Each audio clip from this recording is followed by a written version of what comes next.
Hello, all of you wonderful beings out there, and welcome to the stream. I am Razim, and this is our 10-year anniversary special!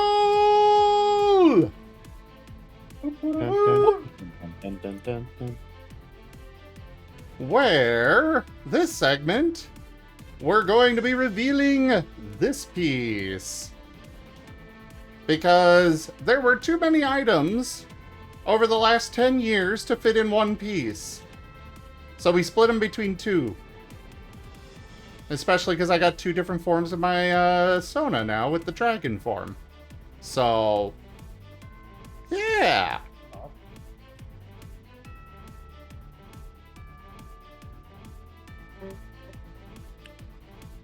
But anyways, yes, Irvas. We will start with some fan art that Irvas did for this celebration.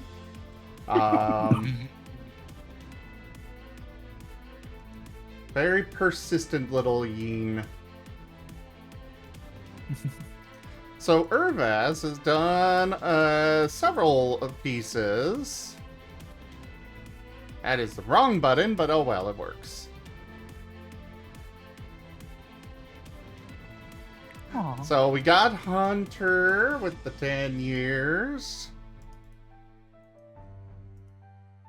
We've got Awesome. Some sort of magic eyes there too. Asher with the 10 Asher. years. Ooh. That's a good one. That's such good eyes. Yes, exactly, the eyes.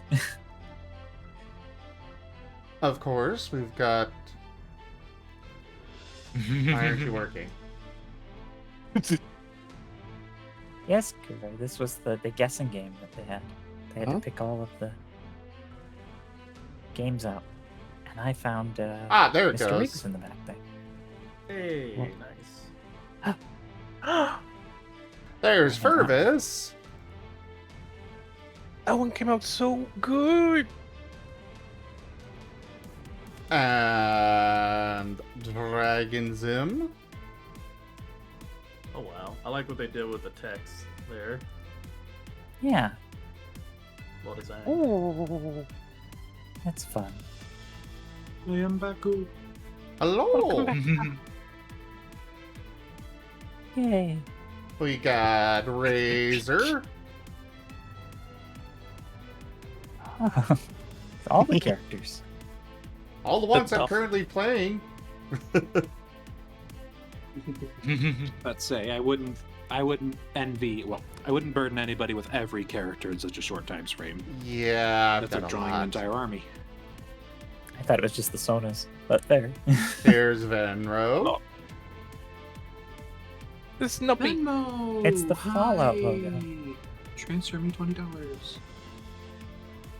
With the poison number.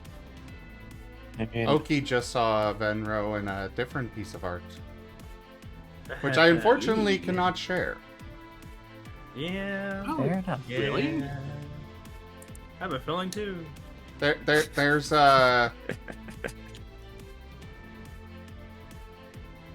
It is not Ah, I stream. see. Yeah, Okay. yeah. Yeah, I didn't There's furry sites. like. for that. I saw that, but then I was like, "That's weird. That doesn't look like that." And then I was like, "Oh, okay, that's just a weird crinkle." It turns out it was not.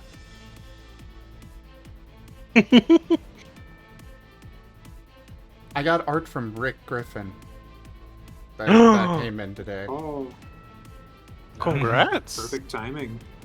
Yeah. He does lovely work. And the last one from Irvas. Saberoo. Oh. Lovely. The classic.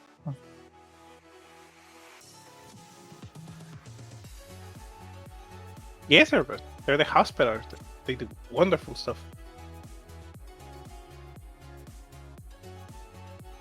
There, I posted it on the Discord for you all.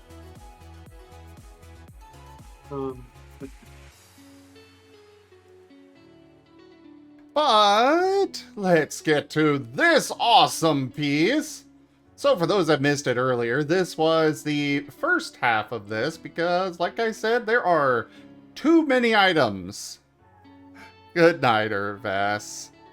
Too many items to go through all of them on one piece. Like, things are a little cramped on this one as is.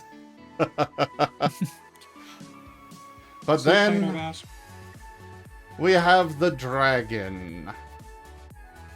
Once again, everything in this is a reference to another game, or to one of the games that I have done on stream, except for, you know, myself, the chair, and the table that my paws are resting on.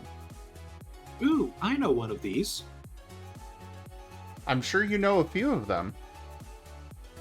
It's like there's some duplicates from the other one.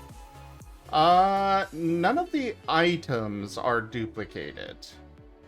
Just But the shelves are. Which, by the way, this wasn't guessed earlier, but even this cabinet over here on the left is a reference. Which it did not get guessed earlier. So, as before, one guest per post. You know, if I miss your message, I apologize. And, yes, we've got Chillit. That was done by Conrad as a 3D model, and then, you know, kind of drawn in here. We've got the Neverwinter Nights over here.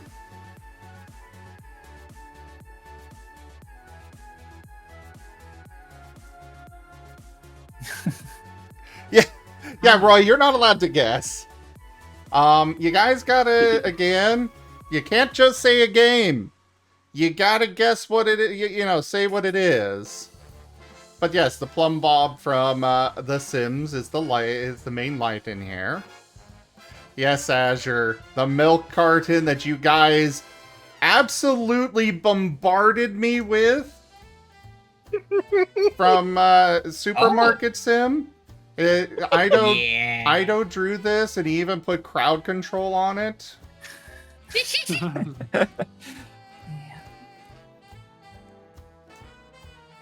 The power of milk. No, this shield is Riley, not from Skyrim, Burrito. Riley, the plumb bob is what they call the diamond. Yes, the Plumb Bob. Yes, there are trading cards from TCG Card Shop Sim there. Oh, those are those. We've got... Let's see, the crown from the Cult of the Lamb, yep. So this got one does one. have two that are referencing the same game. Otherwise, all of them are unique. And yes, there's the Life is Strange one. What's your thing there, Rex? Caesar from Wargroove, the dog in the front. He's a commander. Yep. That is Caesar from Wargroove. There's the belts from Factorio. Yeah. The Yes. queens. So these belts It's back just like- here are from Factorio, as well as the arm. These belts are... This was covered earlier, but these belts are from Dyson Sphere Program. These belts over here on the left were from Satisfactory. And this belt and box are from Parcel Simulator. And did they cover the back shelving as well? Yeah, Tetris. Yeah. Okay, so... No Man's Sky hanger from No Man's Sky? Hanger?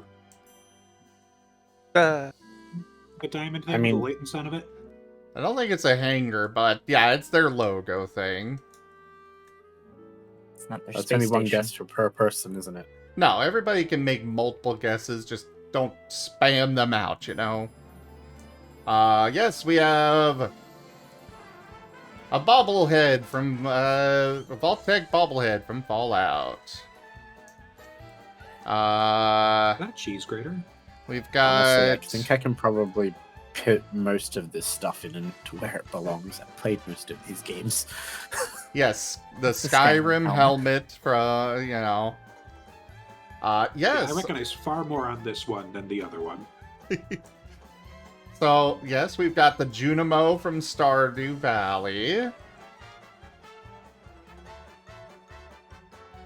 Very nice eye, Blue Bat. Yes, this is the tower, the Plaza Tower from Tower Unite. Ooh. So You can see not the little cheese grater. logo. No, not a cheese grater. There's the grey monster from Vampire Survivors. Yeah. Specifically a milk elemental, but yes. And yes, this is Of course, a we picked the milk elemental. temporal gear from Vintage Story. Are the crabs from Animal There's Royale?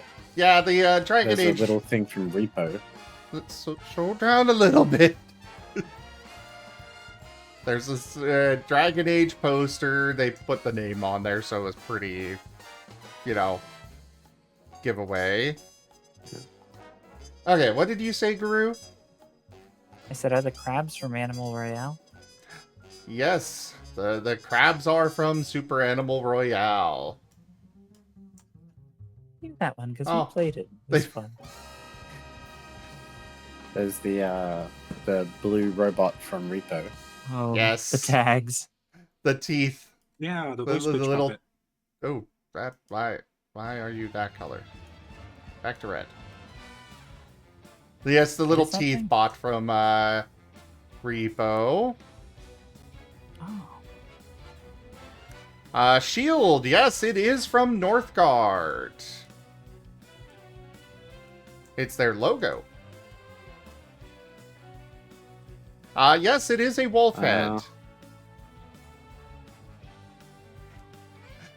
Furry emblem from Fire Emblem? No, that's not a thing. Yes, we've got the console shop simulator. These are really great things that Roy did. Oh, no, I see the furry emblem. It's at the bottom. You are Oh, yes, you're right. That is not, yeah, it's Falchion that represents Fire Emblem here. Yes, I have played Kingdom Hearts Frostdusky. But yes, Roy did an amazing job on these. I love them. Furry Emblem, it's Paws of Kitendo. Radiance.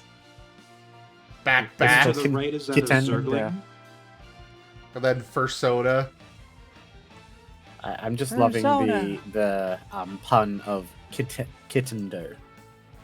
Instead of Nintendo, Game Cub, EZ4. Alright, what were you saying there, Oki? Zergling, StarCraft, just below it. Yep, that is a Zergling. Specifically a Raptor Zergling from StarCraft. Little critter. Really crying. No Frosty Bite. I'm trying to place the dogfish because it looks familiar.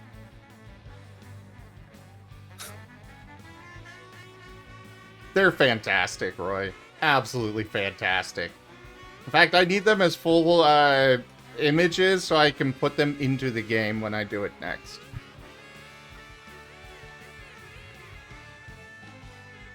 No, it is not Blue Bat. No, Barotrauma had the Mud Raptor on the other piece. There's only one game that has two references.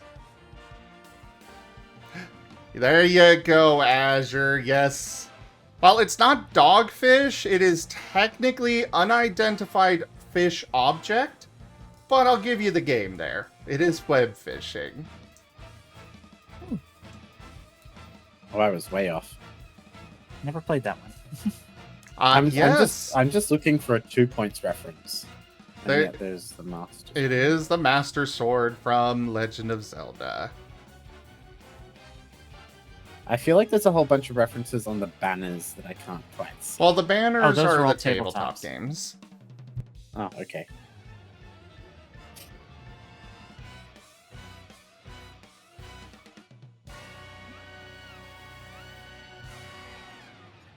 I have a guess. Frost Husky, no dog from Monster Hunter here. And yes, Krisov's got it. Yes, this is the beaver statue from Timberborn. That was done by Seta.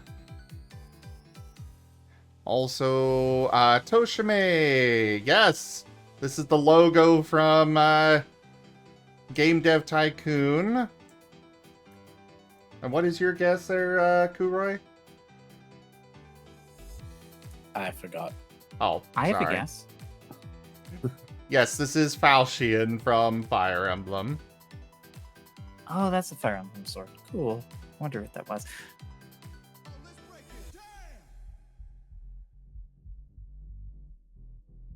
But yeah, Can you zoom in on the belts? Which so one? I On the right? The yeah, where you.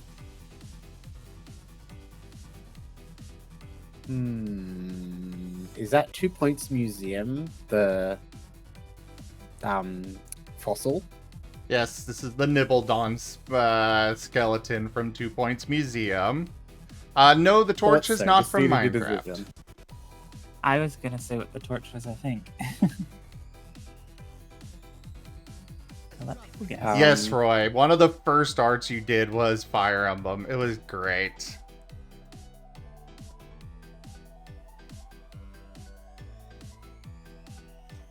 I will give this one to you, Frost Husky, but no, it's the cheese ball, but it's from 2 Point Campus, not Museum.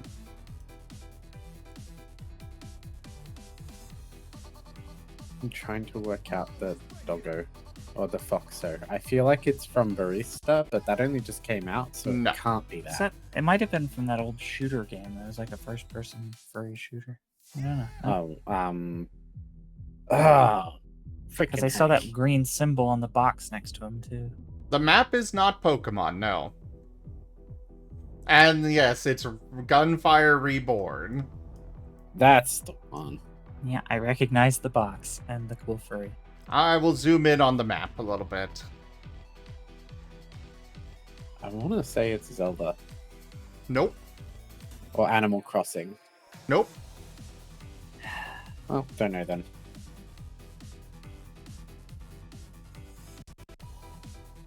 Looks fun. For those that are a little bit more that have been around for a little bit. Yes, it's Dwarf Fortress. I'm used to that with ASCII art. So yeah, it should be ASCII. No, because they got the updated version on Steam. Yeah, not Conquest of Elysium. It is Dwarf Fortress. I was thinking that too, Toshime. There's the 4 bees on the back wall. Well, there's the tabletops as the things above. Yeah, we'll get to those after, but... Yes, there's the bees. Oh, a Pico. Apico, yes.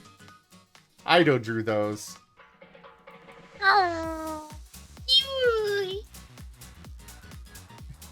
Very cool. Ha ha, Azure.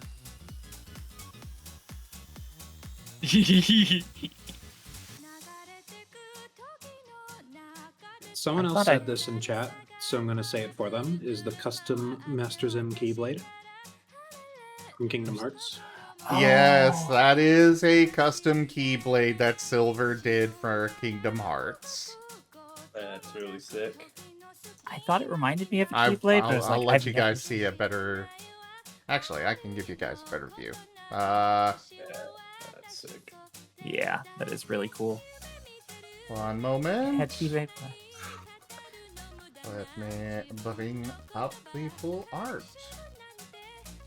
But I did not recognize it. And that would be I don't why it's recognize custom. the dragon head axe beneath it.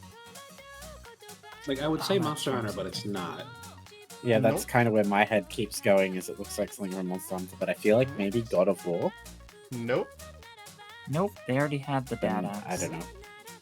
But Wild Hearts, no, that one with the like big plant animal things. Here is the full art for the Keyblade. Very cool. Yeah. That's dope. So you must have played Kingdom Heights somewhat recently, if it's the Dragon Zone, huh? I don't know if he's No, ever it played was- Kingdom Heights. Silver just decided to do it, recently. But no, I did not have the Dragon Soda when that was done. You want me to zoom in on this guy? I know, it's such a good Keyblade. I love it. Yeah. It totally looks like belongs in the game. I know it's not, but the flag being tasteful censorship is amusing to me.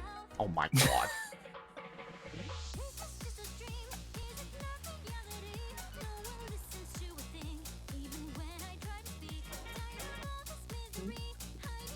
Cool looking critter, but I have no idea what it is. Unicorn dragon. Yes. Or you could definitely say it's a horny dragon. For the... Bonk. Bonk! Bonk all of you! Yes, this was done by Adalor.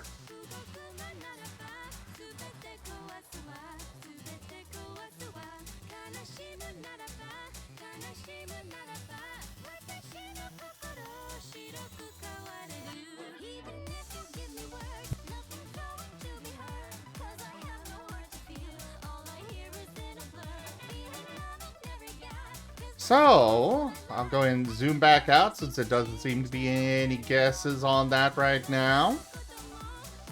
Like, he's got a really cool hoe with a diamond on the top of it. I feel Honestly, too I'm looking for the overconfident. Rift Breaker reference. Oh, that was on That's the other on one. this one. It was Mr. Oh, Rig. okay. What I about the called it out for you. icons on the far left.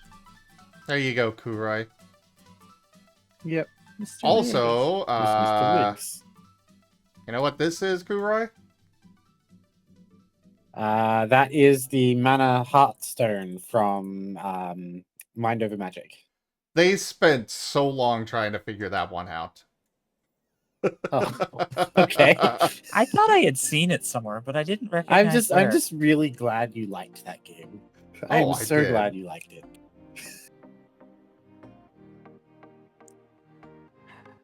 I guess Could on you the zoom torch. in on the Chotsky over on the far left, the green thing and the stickers? Ah, sure. Oh yeah, there's lots of details there to find. Yeah, they probably spent a good 20 minutes trying to figure out what that crystal was. I got so many guesses from World of Warcraft to Final Fantasy to a dozen other things. Yeah, I I'm was sorry, going it Starcraft is- pylon. my It is a first very response- generic RTS crystal shaped. My first thought would have been it's going to be the Heartstone from Mind Over Magic. But then my second guess was if it's not that, it's like the crystals that you have to destroy in League of Legends. But I'm like, I don't think I've ever seen Zim play League of Legends, so I doubt it's that. I have played League of Legends, but I have Yumi's book on the other art for that. There you go. Yeah, I had to leave in the middle of them guessing, so. I think I might be And... having a stroke. I smell toast. I'm just going to make sure my housemate's making toast. Uh-oh. Don't have a stronculence. Yes, so these two stickers down here and the tape gun are all part of, yeah.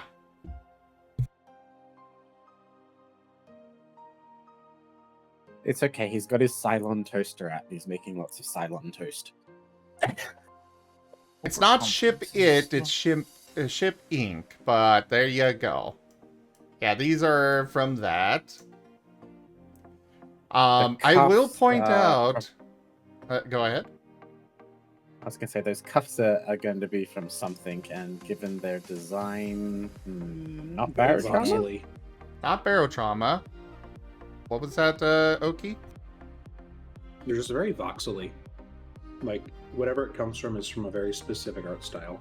Yes. It could be pixely put into 3D, like they did with the Vampire Survivors reference. Like, I think it it's a kind of pixel looks game. like something from Papers, Please. But I don't Nope. recall there being handcuffs in that. There you go, Azure. It's from Shadows of Doubt. There you go. I was waiting for somebody to Oh. get that one. The detective game. I didn't know you played that. Yes. Yeah, that one's very voxel. It's really cool. Yes, it is. Good. I reference. will give one hint. This axe is from the same game as this. Nope, I'm even further from it now. Yeah. The apple made Hey, me think of a Aura. whole different game called Braid. Apple X. X Apple.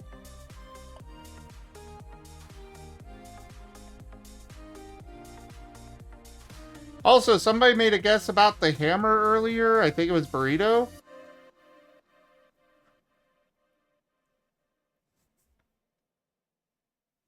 Nope, it's not Assassin's Creed. I haven't actually done that on stream, but it's been on it's been on my radar to do at some point.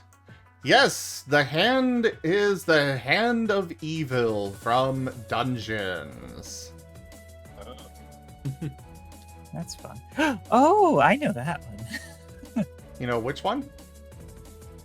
It's your favorite boss from a video game. You gotta be more specific. Favorite boss from Okay. a video game does not. Isn't it? Isn't it obvious it's the spider from Necess? There you go. Yes, that's the spider from It's your Necess. favorite boss from a video game. Zoom I'll in never on forget I mean, those that- moments. the vehicle, sure. That sounds like my response to like the Great Gorgon from Dave the Diver. My response is my housemates know I get to it because I'm always screaming, I don't like it, I don't like it, I don't like it. It was great. This is a fuzzy spider. That vehicle is friend shape. They are very Behind the friendly. Big turret. It's either a Looks very booster or that's a Martian. big turret. It's definitely not a Dr. Robotnik design. Too white. Is that from Survive? Is that one of the construction drones from Surviving Mars? Yes, it is. Yes! job, Kira. Good on the game designers, because they conveyed Martian without me having any idea what that game was. And good on the artists for conveying the design of the original design. Burrito? You can't just guess a game!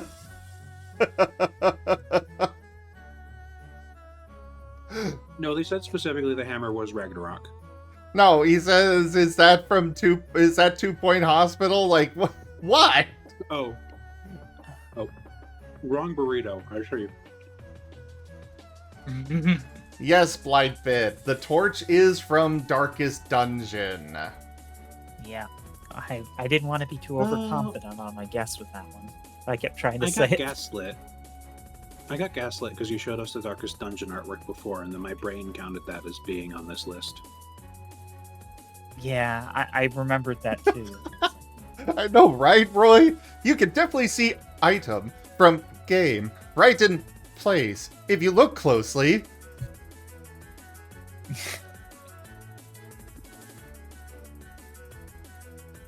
I'm trying Yes, to work out- or the hammer is the Doom Hammer from Warcraft.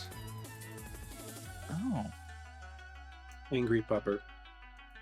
That is that Oh, is the That is whale Thrall's Leviathan's head? no. the Okay. whale in the display case Slay the Spire 2 The what in the... on the left? I will say it's not from Slay the Spire. We've got the lightning orb on the other art for that. The orb. Right above the Normandy. Norman Dorb. Is that pig on the sorry, the piggy thingy with horn. I don't know what it is on the middle shelf of the cabinet from Wild Frost. No. Okay. I've never heard of Wild Frost. Oh, it's like Slay the Spire, but with like team base instead of just 1v1. Nope. Wait, is that big monster from Darkest Dungeon? No, We we've have got the Darkest. torch for Darkest Dungeon. Oh, right. The only game that has two references is this, the one that for this, the apple here, and the axe. Apple. Hey, Apple. Oh! The city is from Sim City. No, that is from City Skylines. There is a gun This axe, on Aura. And yes, the gun. There's a gun up there. Okay, is that? That's not Fallout, is it? No, it is not Fallout. Fallout was the bobblehead. It's Tazy. Yeah, that's that. Taser gun. I don't recognize the statue. I Let me will see. give it to you, Riley. Yes, it is from Helldivers. It is the arc. Oh, our gun. The arc thrower. Oh, And the there's that zappy minigun zappy. that's just been digging at me for ages because I recognize that green and red gauge. I know, it is like hitting my brain. I want to Yeah. say Nightmare Reaper, but I don't think Masters played Nightmare Reaper. I have not. I will say that this is a part of a ship. Yeah, then definitely not anything I would know. Is it? Oh, what's that? The one that you played the Star Wars mod for. I can never remember its name. No, Cosmeteer. Cosmeteer. No, That Cosmeteer had a logo. I on have the wall. logo as a sticker there. What was that weird metal robot, by the way, in the other art?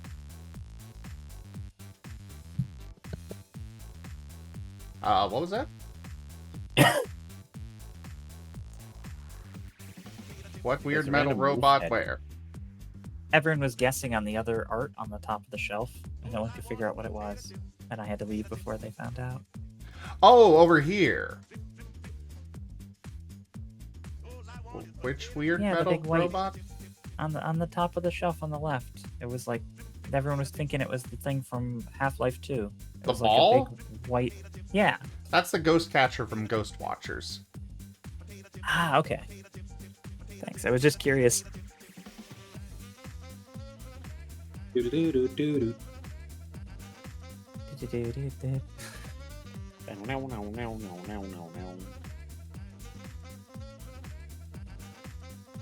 Born in Alabama. Doo-doo-doo-doo-doo.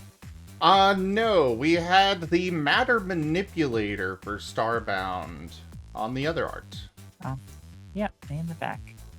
Is there a artwork on? Is there something on this other piece from Hard Shipbreaker? Oh, Hard Space Shipwreck. There is something in here for... Oh, Whatever it wait. is.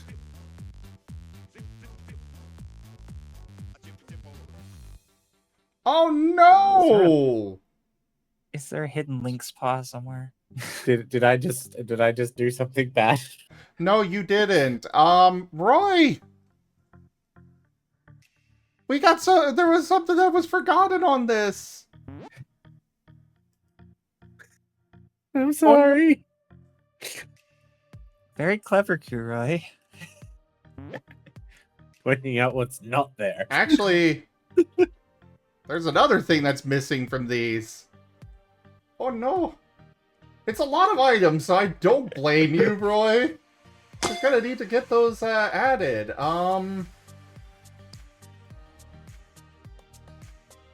So,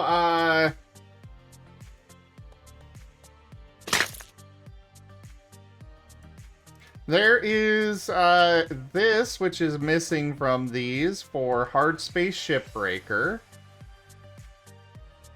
I can't zoom Nice. in on it, I knew it. but it does say Habitat Enrichment Duke at the bottom there. You have to have the paw, the corporate paw that makes the company seem nice. But yeah, there's Hard Space Shipbreaker that is missing, and actually, there's another one that I realized is also missing from these. I would guess Which, that's so again, fast. we've got so many things here that, it's understandable. Yeah, it was on the wardrobe earlier, and it looks like it got turned off. Another one that I'm not seeing myself. I won't say what it is for all of you in chat, so you guys can just guess it. But it is missing from this, which we will get fixed before I really, share it around more. But this is the other thing that is missing. I want to say Bayonetta Lollipop, but it's not. No, it's not. It's yeah. Hers does not smile back. Yeah, there's a smiley face on it.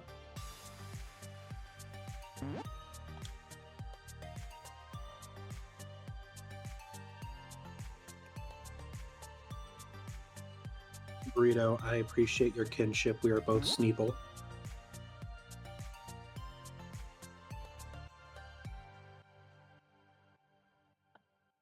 It's okay, Roy. It's okay. You were messing with... Roy? Roy. A new subscriber. Come, steel yourself. We are building an army. Jibe Gabby _ just resubscribed for 43 months. Woo. Gab, thank you so much for that 43 months of support. Roy, there were 117 items for you to put in. I am surprised that only 2 of them were missed. I am beyond surprised. I am shocked that only 2 of them were missed. For all I know, I've got some in my folders that got missed. Like, I had to double check like 5 times for each item just to make sure that everything was getting in there, because that's a lot of art to mess with.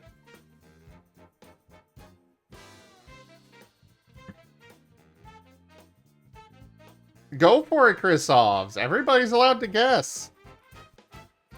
Yeah. Well, except for the artists. They're excluded. Well, yeah. They had the cheat sheet.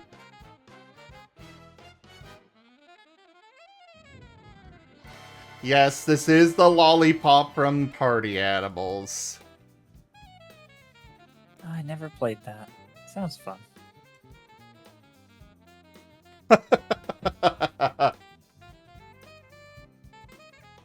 I have no idea what the apple and the axe are from. Just completely throwing in the towel on that one. So I would say focus more on the axe. The apple is more of a the apple is more of a reference to a very particular moment in the game. Gibcab, the crystal from earlier was from Mind Over Magic. This one?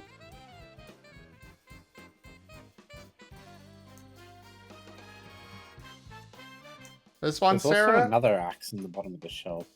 And yes, there's also this axe. Secret bloody axe. Yeah, And there's the 2 alien thingies above it.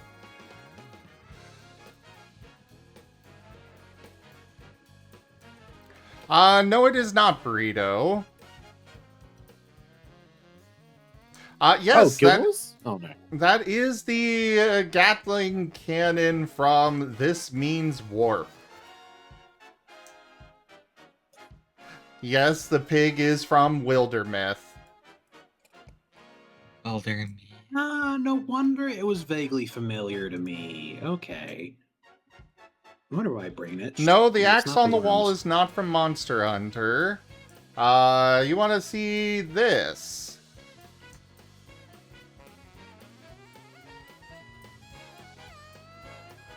That looks very familiar. It's a rock. It is not a rock. I feel like a portal or a waystone of some type. No, it is not, Sarah. Yes, the temporal gear is already guessed. What was that game that's like Dungeons? Aura got it. Yes, the axe. This is Frostfang from Guild Wars 2. Ah. It is my first legendary that I've ever gotten in there. And the apple is a reference to Tybalt. The first time that game's story made me cry. Oh. Azure knows it. Azure knows it.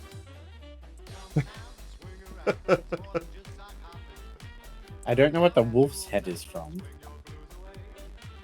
Let me zoom in a bit more on it. Maybe it'll help with the back of it.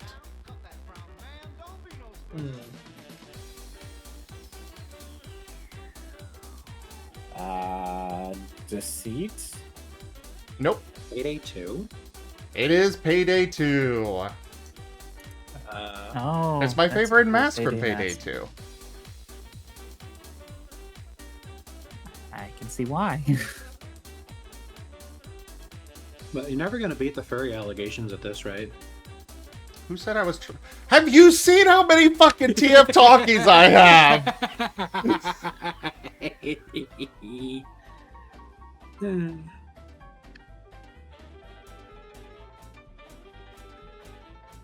Oh, hi, Artie.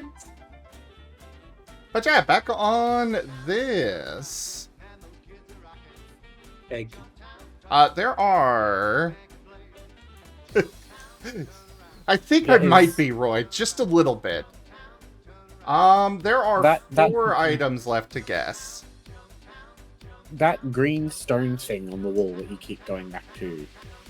This. Is that from, it's the one that's like Dungeons, but not Dungeons, that you were playing when I recommended Dungeon to, Battle for the Overworld or something? That's close enough. It is War for the Overworld. This is the Dungeon Core. Nice. Hello, Seda!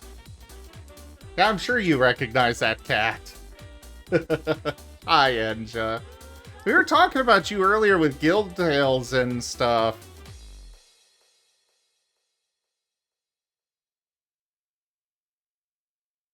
Seda, you're not allowed to guess because you've got the cheat sheet. Because you did a few of these. I really recognize that green head in the second bottom shelf. It's just keeps my eye keeps going to it, going, you know what that is? You know it. Why don't you just say it? I'm like, I don't. Huh. Yeah, like if it isn't the sea dragon, like what's being said in chat, it's something very similar. Yeah, part of me keeps going to Subnautica, but They I already already had guessed this. that. They had a Subnautica in the other page, I think. Yes, we had we had a cuttlefish plush for Subnautica. I want to get a cuttlefish plushie so bad. I do too. I should just buy one already. No Gib Gab. We had the lightning orb for Slay the Spire. Thank you, Seda. I thought that too, though. No, this axe is not from Dead by Daylight. There's nothing delightful or Debbie about it.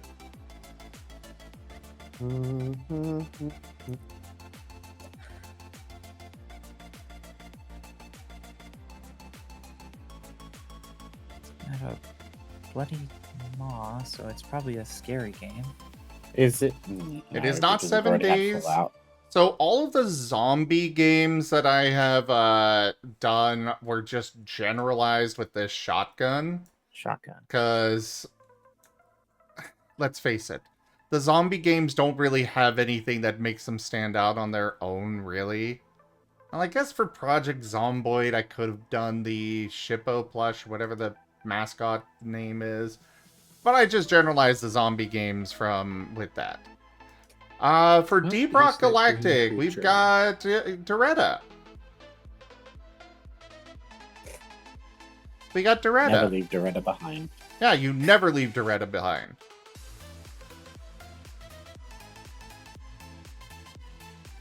We're rich. Dottie, Right. yes. You in the sack.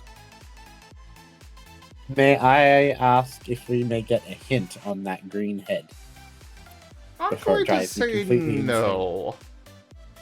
Oh, No Gib Gab, the axe, or for Darkest Dungeon, we have the torch. Yeah. I think that's The more green head is iconic for, I think the Yeah. torch is more iconic for Darkest Dungeon. It's an alien from Aliens, Colonial Marines, the best Aliens game to ever come out. You know what, I like guess the I alien. can give one hint on the green head.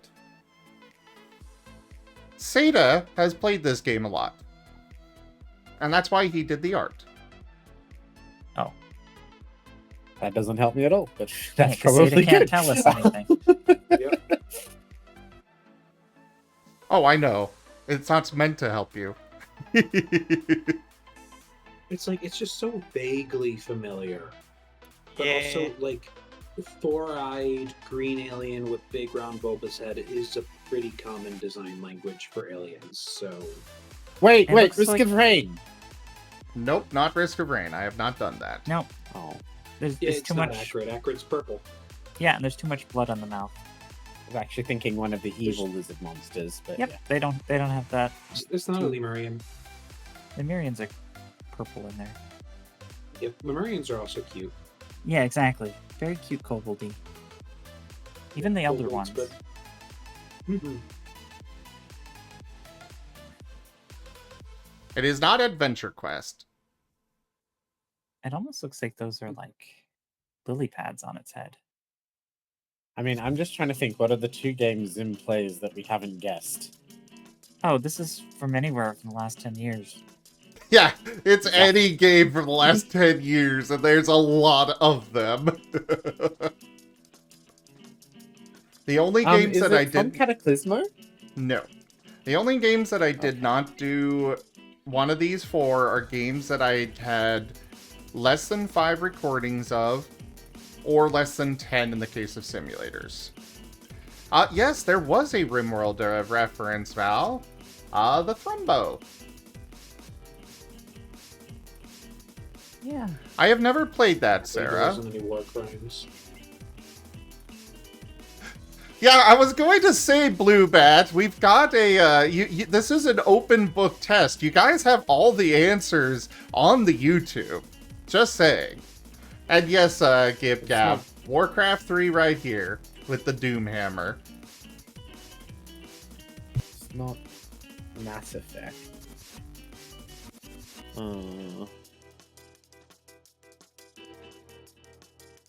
Do you have a Bloons reference in there? I do have a Bloons. Okay. And as for Mass Effect, we had the Normandy. Val, I'm And not I'm sharing the assuming- full image yet, just what's on stream here. Partially because we need to fix it, because we realized 2 items were missed. Do we have Stellaris? Stellaris, we have one of the ships from it. Okay. Warhammer 3? Oh. You're going to just go... That's... You gotta guess what the item is from the game. You can't just say, game! Yeah. At least not until they're guessed. Severed alien head from Sci-Fi Game 7. Bah!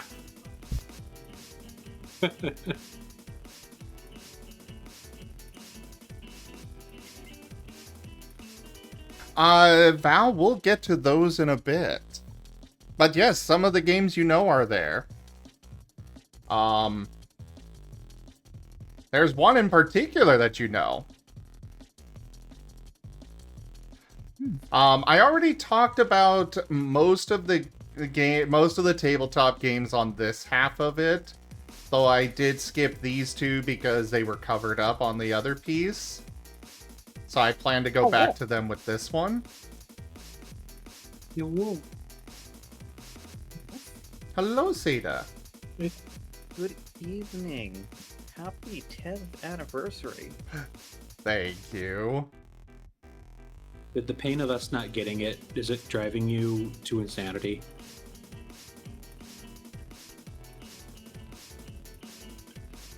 Pet the Rex.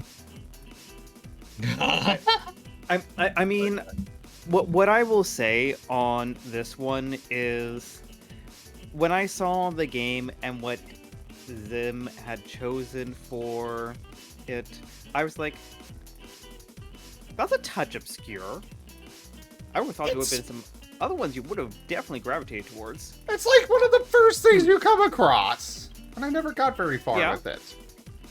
And no, the Bloody Axe is not from Space Station 13. I did skip SS13 because most of SS13 is, you know, whatever people have modded into it. So I had no idea what actually was from SS13 and what was just a mod. The Nano Tracing logo, I guess, would be the only thing you could think of. I don't even know what their actual logo is. But yes, technically SS13 did make the cut for how many recordings I had. It just... I had no idea what we could have done for it. Any mag? An explosive with Warney's face. A max cap.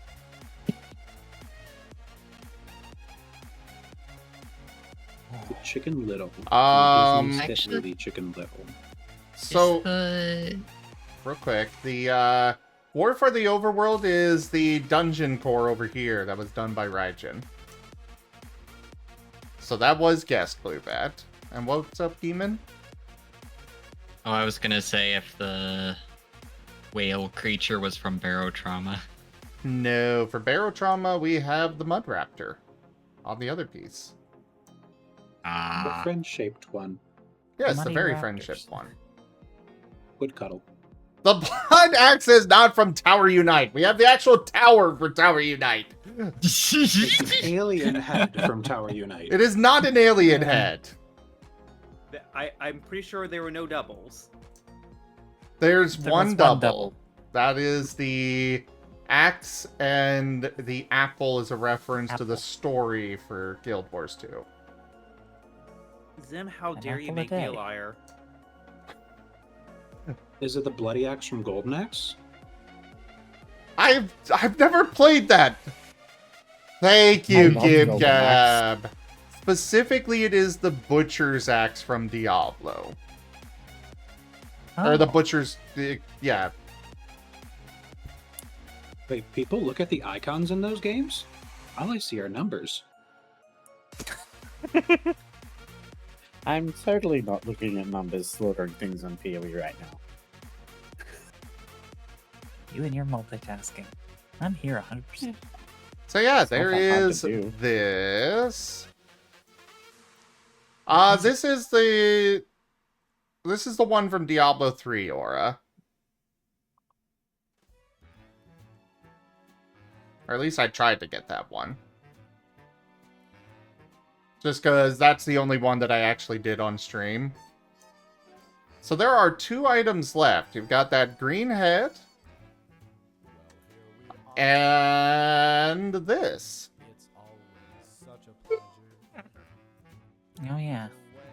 Oh, the tastefully censored dragon with his hoe. So, Is it Farmer Dragon? Is that from My Little Dragon Cafe? I have never heard of that, so no. And what'd you say, Seda? If I'm the last one guessed, do I get a prize? You're not allowed to guess.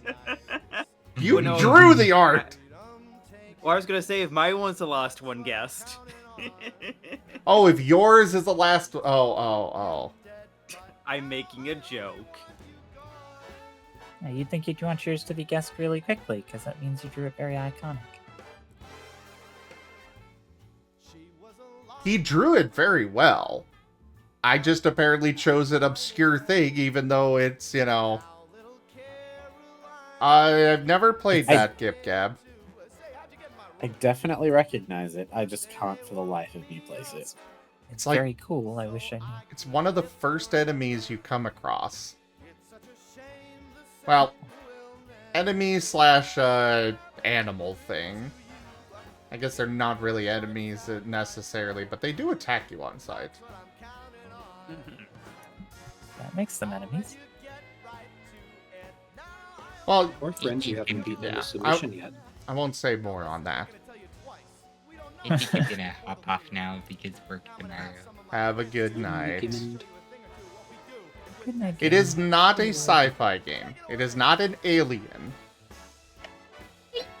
Good night, Demon. Yes, the outside the window is a reference to city skylines. We went over that with the other one. This one had a night sky, this one has day, you know. Yes, we did do Dungeon Keeper. We have the Dungeon Heart on the other art. Ah.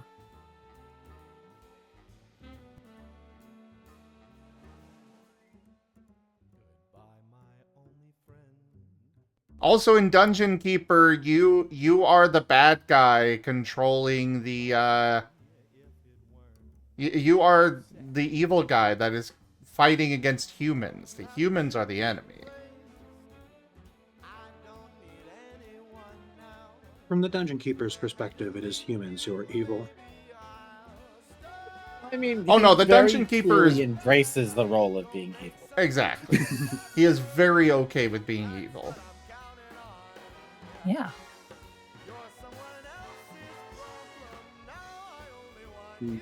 So not an alien. So it's an extraterrestrial. It would be a fantasy creature, probably some sort of demon. Since when are demons green? I mean, have you since when seen are they Warhammer? Papa Nurgle loves you. I thought he was kind of like a pale yellow, but fair. That's true, but Warhammer's their own special soup. We drink it respectfully once every few years as a treat, and do not let us corrupt us fully. No. The... Dragon Man. No, there's a old keeper guy for Keeper RL. Yeah, we have the actual keeper for Keeper RL. Dragon Man. At that point, he could have put werewolves on. I will say that this is not a dragon. It's not? Then why is it dragon shaped? It's not a dragon. It's a kobold? It is a kobold. A kobold with wings? Kobolds Those with do wings? exist. They are a thing. Blasphemy.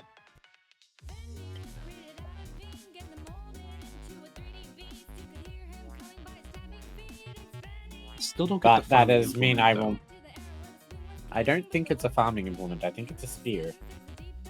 No, it's like very hoe It shaped. looks a bit like a halberd. Or that's a ribbon on a staff. Okay, that makes more sense. Like because of the shine that's put in front of it, I'm like, oh, Yeah. it's like a metal hoe that you like stick I into the thought ground it was to, a like, hand irrigate. guard with a blade or something. Yeah. But it's totally a wizard staff. I thought he was just that much of a multitasker. I would say Dragon Age Inquisition, but I'm pretty sure we've already seen a Dragon Age. Yes. I don't recall there being any cute kobolds that look like this in Dragon Age. Yeah, no. No. All the things are not friend-shaped that much. No, I have not done Doom. I've actually never played Doom, period. Yes, Blue Bat. It is the Kobold King from Conquest of Elysium 5. Oh. Explains So- the unicorn horn. Now back to this thing. So not an alien, not sci-fi, early game frenemy, iconic but obscure. It's not it's not the starting monsters from Co-Ridden, is it?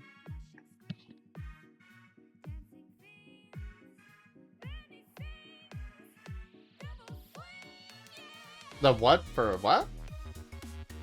Starting monsters in Co-Ridden. I have no idea what that is, so no. Oh. It's not Planescape. It's not RimWorld. It's not Doom. It's not StarCraft. Not Slay the Spire. It's not Has Been Heroes. It's not Husband Hotel. Games. Games. Games, not stories. Also not a werewolf, I can confirm that. It's not from dying in real life to wake up as level 950 slime, working at the bar in downtown South Korea. What? What? Rex, you got any guesses on this? Nope. I don't want to give wrong guesses. You know what? Oh, okay. I could do the same bit, but I'm choosing not to.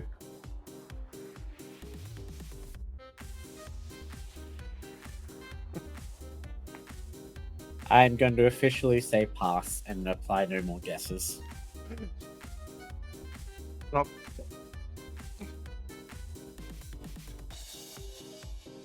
My video game knowledge is usually pretty indexed on werewolf things. This is not, so it's out of my I'm wheelhouse too. gonna throw a shot in the dark. I'm gonna say dragon from Kingdoms of Amalur.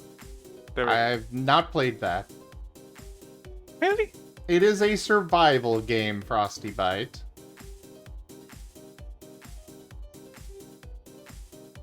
Wait, it's not from. Two-eyed things.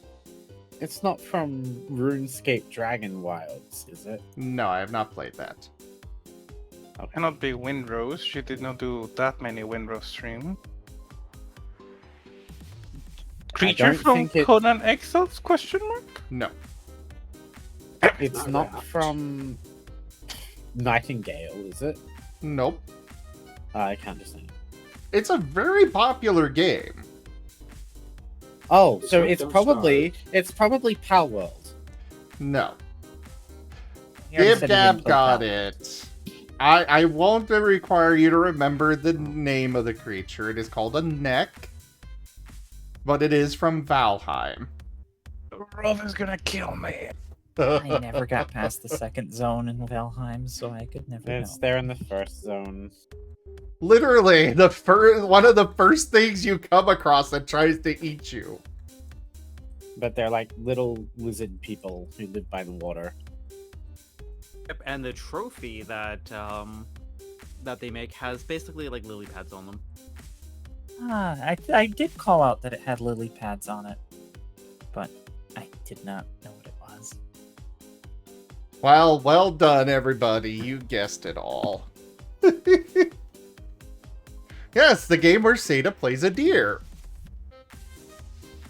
Oh dear. Oh, that's why Seda plays the game a lot. Oh, this makes sense. Oh no, I it's a werewolf now. You know, I should probably play Valheim and try the magic system because I haven't played it since they introduced it. I should play Valheim. and Gib Apple. Gab went deep. Gib Gab went deep diving on Seda's channel, apparently. Yes, Hex, a deer. Behind you. Can't you hear its moist breath against the nape of your neck? Oh, a deer, a female deer. I'm uncomfortable now. Dear satires. Me, a name. I call myself Far along the way to run. Oh, and you put it right. Dear satires are fun. I was playing as one on VR chat. tea, a drink with jam and bread. But and yeah. that will bring us back to dough. That is a whole bunch of items. Whole bunch of references from the last 10 years of me streaming. Oh. It's really awesome. Congratulations again, Master. Sorry, there is one more item that has not been guessed, and that is what this cabinet is. Oh, yeah. I want to say the fridge from Dave the Diver, but I know you've not played it. Correct. That is not what it is. The vintage story reference is the temporal gear over here that Hex drew. Is it the display cabinets from Supermarket Simulator? No, for Supermarket Sim we had this. Because that was one of the first times I did crowd control, and the chat absolutely swarmed me with milk. That's for the... No, the cabinet is not Lethal Company. It is not from Big Ambitions. It's where the crowd control icon shows up on the banners. It's buried under all the milk.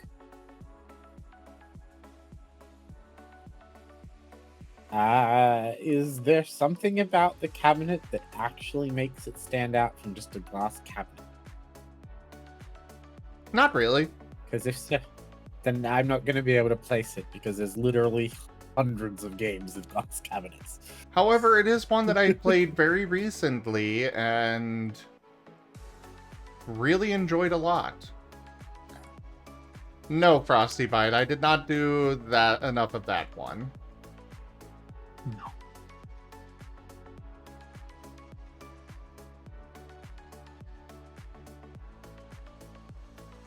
Do you have something for Water Park Simulator? I did not do enough of that for it. Ah. No, it is not from the Tenants.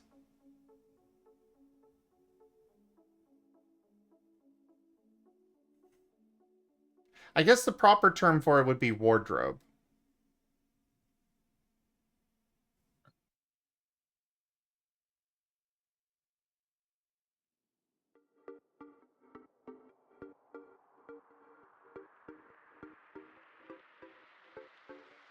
There you go, Frost Husky. Yes, it is from Hotel Architect.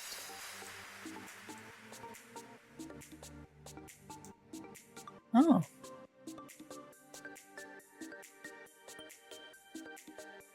Yeah, it instantly made sense, I know.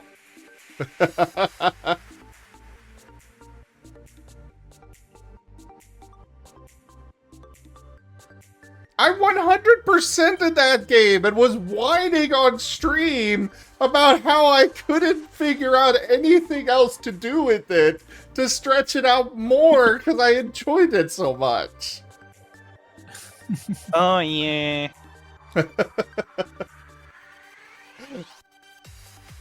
But anyways, back to the tabletop stuff. So, next up for the tabletop games. Ah, hello, Silver. Pat, pat, pat. Pat, pat, the Silver. Silver. Though I do apologize, I have to head off to bed. All right. Good night. Aww. Sleep Good night. well. Sleep well. You all have a good one, Zim. Congrats on the 10 years again. See you in 10 years. I damn well better. I think I'll have a 15th anniversary. And a lot, and a lot between now and then.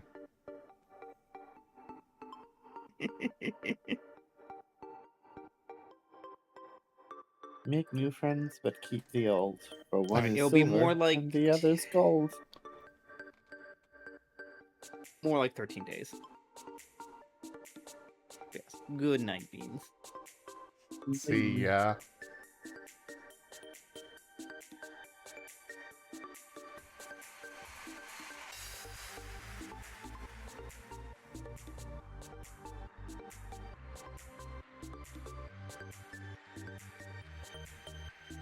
So anyways, yes, this is Ascent to Ascend. These banners across the top are all of the tabletop games that I have done a significant amount of each with. As I was saying in the previous one, you know, you got a whole bunch of them here. This one is for Ascent to Ascend. Thank you, Val. And thank you for coming by. Yes, the Cursed Sunday game. Yeah, the ATA was very much cursed. We went through 8 storytellers, well, DM then GM with it before we finally, you know, wound up calling it quits.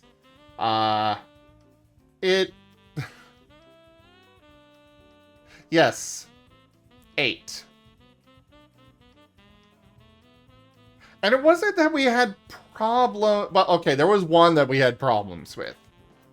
Oh god, we had problems with that one. It was just that, you know, they kept winding up having to stop for one reason or another. Well, actually, I guess there was technically another one that we, had problems with. We rebooted it a couple of times. There were 2 that we had problems with.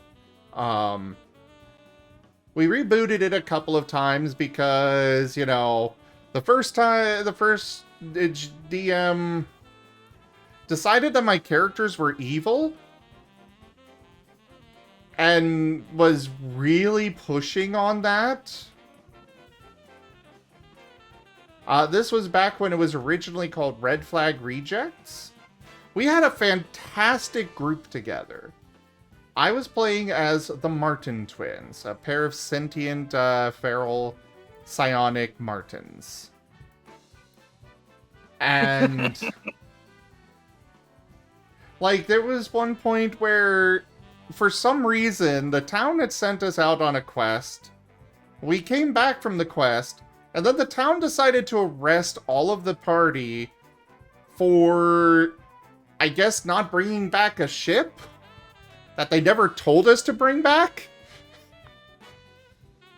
So my characters, you know, escaped into the ocean. It was a mostly, you know, sailing themed game. Both of them. Into the ocean. They escaped into the ocean and then returned at night to free the party. They specifically made sure that the courthouse where the party was being held, that it was empty.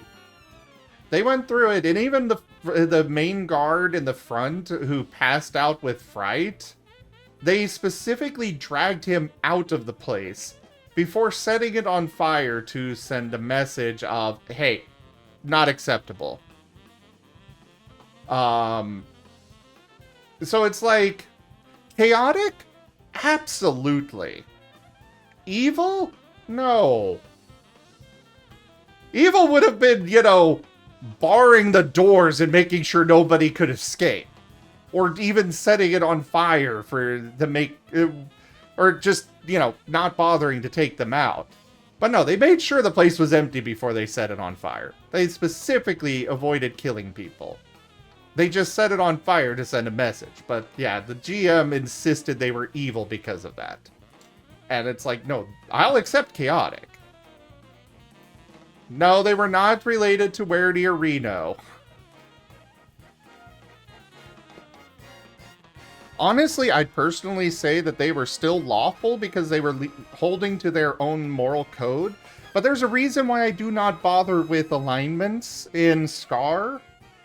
Because the alignment chart is bullshit and most people don't understand it anyways.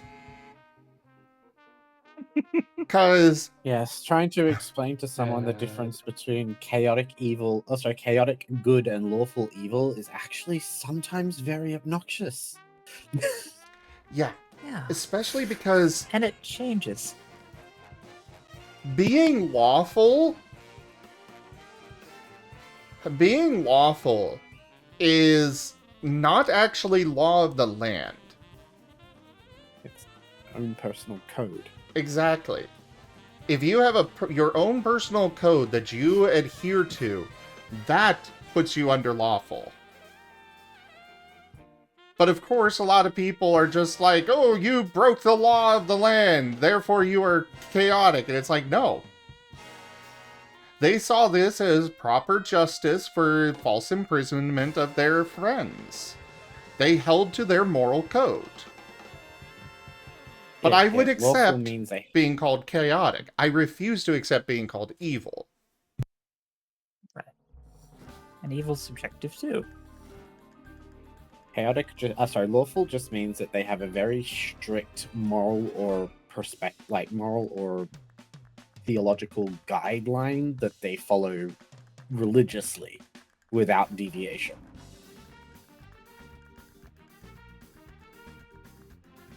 Exactly, and that was the twins. They very much stuck to their moral code.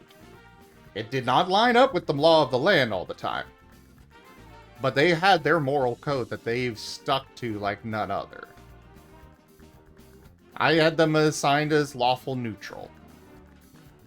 Leaning more towards lawful good. But either leaning more towards good on the neutral versus or good versus evil side. But yeah, go ahead. All I can think of is whenever someone describes themselves as a neutral character is tell my wife I said hello. From Futurama, the neutral people from the planet Neutronia. Yes.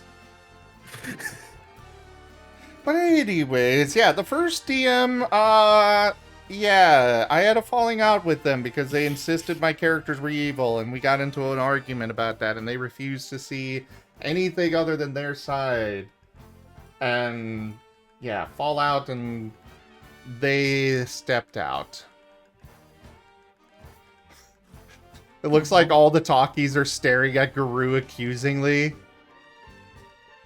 What did you do, Guru? I mean, I know what you've done at night in between the walls. I mean, mine's actually looking away from Garu, which is kind of funny. Like, it's facing Garu, but it's looking away. Oh no, they're not looking at me. But anyways, yeah, first DM, fallout with that. Second DM, while it was still red flag rejects, wound up having, work get in the way so they couldn't continue running it. Then we had another one, also had life get in the way.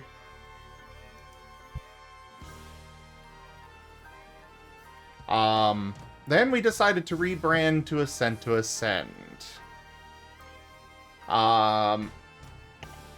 From there, Ascent to Ascend, we had,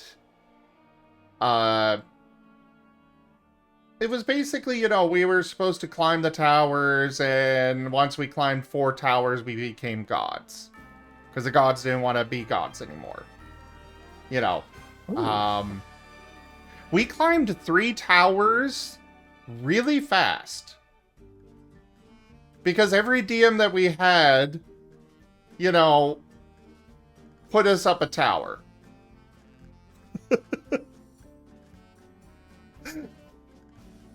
The first one... I think about going up. The first one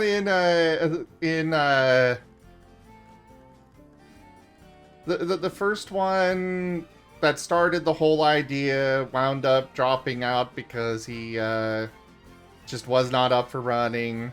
Then Moriarty took over, also realized he was not up for running anymore. Then we had another one. Another one. This one had Taldarius helping them out. Taldarius was assistant DM. This was when he first joined the community. I remember this. It was difficult. with this one. We, Is this the one who kept drawing inspiration from their favorite shows? No, that's Kerr. Domino? We'll get to Kerr later. Okay. Yes, as Toshime is saying, so Tal and this person came up with a gambling game that we were supposed to play with dice in the game, you know. They invented this game. Tal and this other person. This other person was running. And they sit us down and they're like, you guys know that kid, that, you know, the kid that just is making up rules for the game along the way. Uh-huh. And they're doing it in a way to make sure everyone has a bad time. Not necessarily that, more just...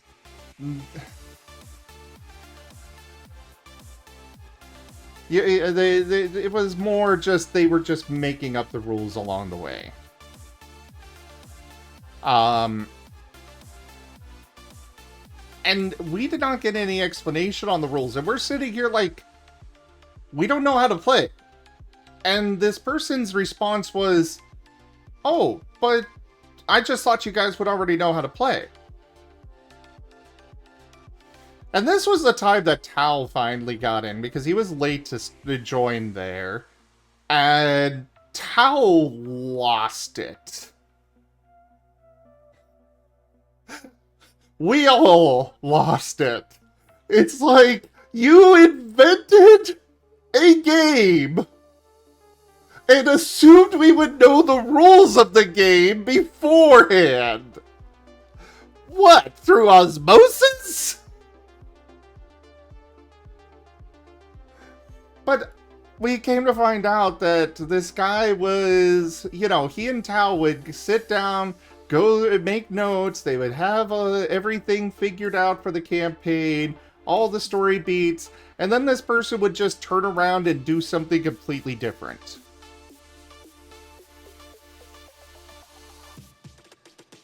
Just completely off the wall, no rhyme or reason. It was frustrating the hell out of Tal. This person lasted, I think 3 sessions before that whole liar's dice without the liar part and stuff. So I just hop in at the most comically appropriate timing. Hello, Tal. Oh, yeah. The perfect timing. Hey, Tal. Are you sure this wasn't intentional, Tal? Yeah, because I was literally, I was taking a nap and then woke up and I'm like, ah, fuck, I never said congrats on the 10th anniversary. I should go do that. And then hopped in at the most comical timing. Yeah, we were talking about ATA. Yeah, I figured the moment I heard the liar's dice thing.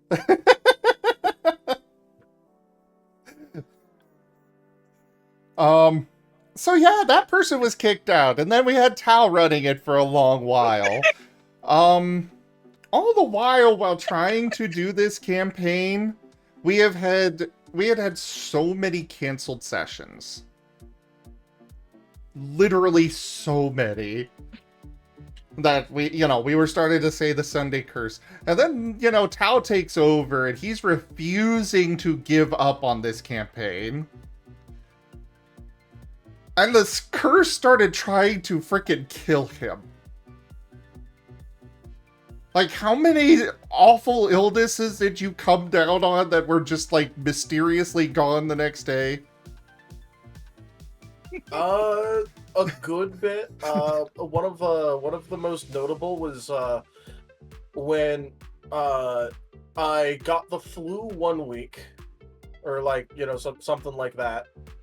Like, got it Saturday night, like Sunday morning, and then that only lasts a couple days, and then next week I come down with bronchitis from the flu that I had a week ago, but it doesn't happen until like Sunday, and then that was like a week of me having bronchitis randomly.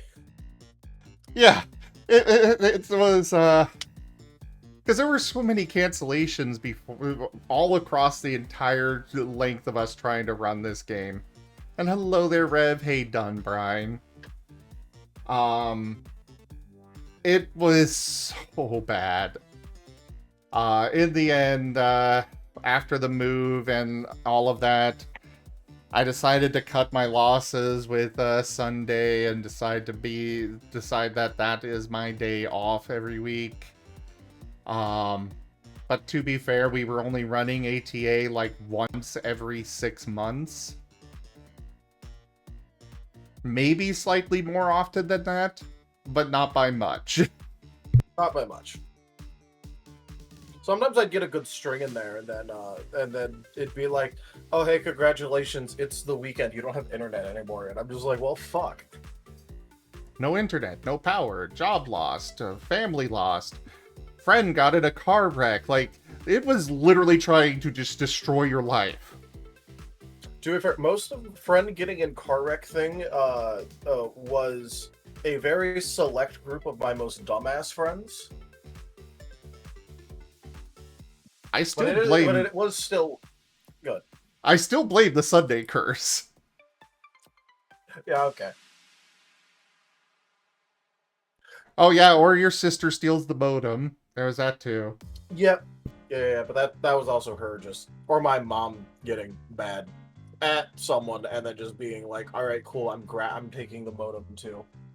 That still happens though, so that's not just Sunday related. It's just the weekend is when they're in close proximity for extended periods of time, and usually by Sunday they just are not. They're just kind of like fed up with each other.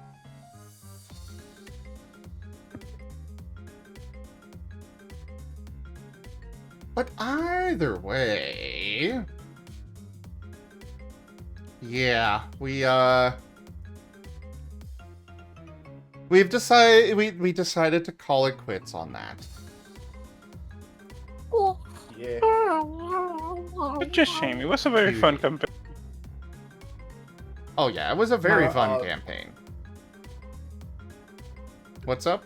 Although I think I was gonna say one of my favorite random things that happened was whenever someone would shit talk Steve or show any sort of doubt, they got haunted immediately the next week. Yeah, there was also that too. A little bit done, Brian. Yeah, so bringing everybody up to speed, so we revealed this art earlier, which has a souvenir from, like, this art and this one. Hello, Silver. What's up? I just said hello, Silver. People. Oh, hello, Silver. Hey, people. So yeah, these two pieces of art have a reference to every single campaign, or every single game that I have done on the channel to this date.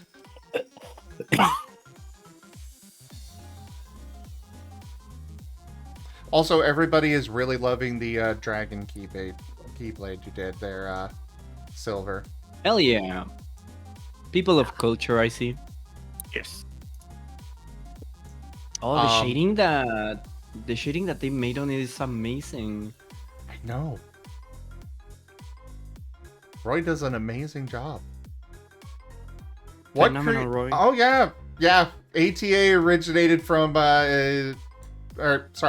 Jakovich originated from ATA. Yep. Oh.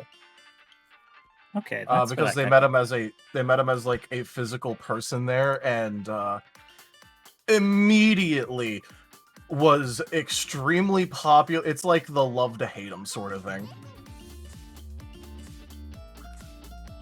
Because imagine if he had physical access to you and did not have the limit of me only writing like 2 or 3 paragraphs per message. Imagine him having physical access to you. You say that so threateningly.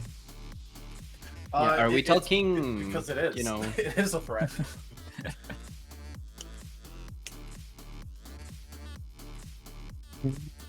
basically every game that Tal is in right now has...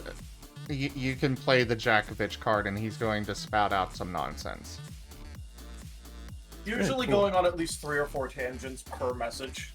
Yeah. Each of which contains completely nonsensical but lore accurate shit. Because I make sure to tailor Jakovich for each particular franchise or setting. Like a big rant, he did it a few times in Lost in Chaos. Yep. Yeah, it's amazing. Yeah, at this point I have, it's like 25 pages long or something of just Jakovich rambles. That's so cool. Why is there So he's no- the Ellen DeGeneres of the tabletop world. Also, Val, since you're here, there has been progress. So I will give you all a sneak peek of something coming to the channel in the nearish future. Mm-hmm. Ooh. Yes! Cute floofers. You're getting a Professor Avatar. Very nice. It should like crystals on hopefully a shoulder? actually be finished soonish. I say soonish because who knows? It's been so long already, but... this was as of 8 days ago. Timely reappearance. The dungeon awaits. Woohoo. Yes, they're aware of the shoulder crystal. Subscribed for 44 months. 44. Thank you for the He's resub, Tal. so cool. I love the ears. Yeah. Yeah, this is my own custom species that I designed. Phenomenal. Yeah. I remember all of the lore streams you used to do for that species. I still like the whole powering from the own crystals that they grow on their bodies thing. I did not hear that.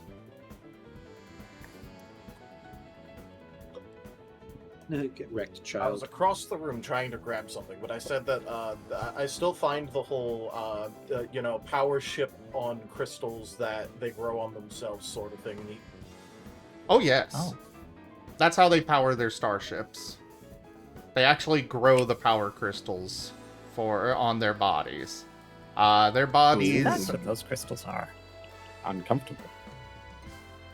Not necessarily, not really uncomfortable. It's just a natural part of them. Actually, when a Marseps dies, they get encased in a kind of sarcophagus or coffin of their crystal. It grows rapidly around their body. Right. Awesome. So if you need lots of starship fuel. It does not work like that. They've got a lot... There is a lot of lore to them. The amount of caloric intake, they must eat a lot. But basically, they have to be returned to the Earth.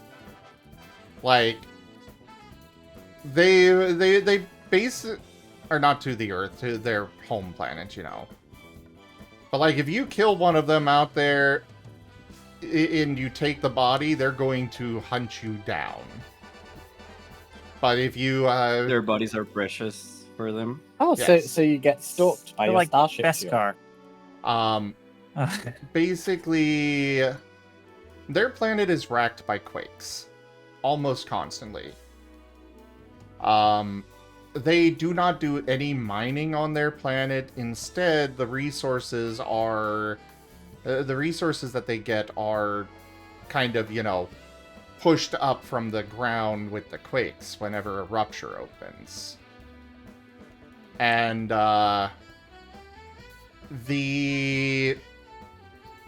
and basically with that,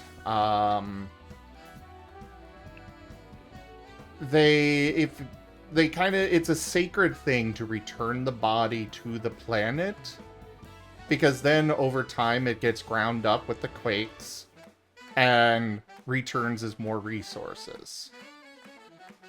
Ooh. Granted, all of the resources for them are, minute, trace elements that they have, over time developed technology to pull it all out. But yeah, it's the circle of life, basically. It's a sort of ritualistic but also beneficial thing. Throughout the galaxy, Yeah, they that's have pretty drop-off points that are specifically unmonitored. So if you kill one, they won't hold it against you too much. Like, they'll still go after you for murder, but they will not use the drop-off points to track you down. Because it is that sacred and important to them that they would rather not use that point and make sure the body comes back. Hmm. Fascinating.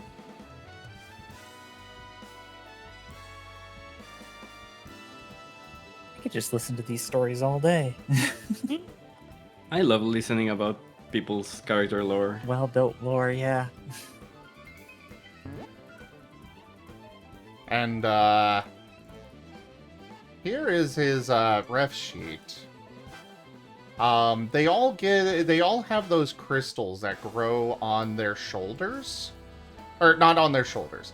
They grow in various parts per person. In the professor's case, it's on his shoulder there.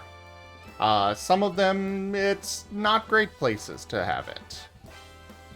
Yeah, exactly, Val. They want the body back more than they want to get you for murder. Exactly. What's up? Nothing. Nothing.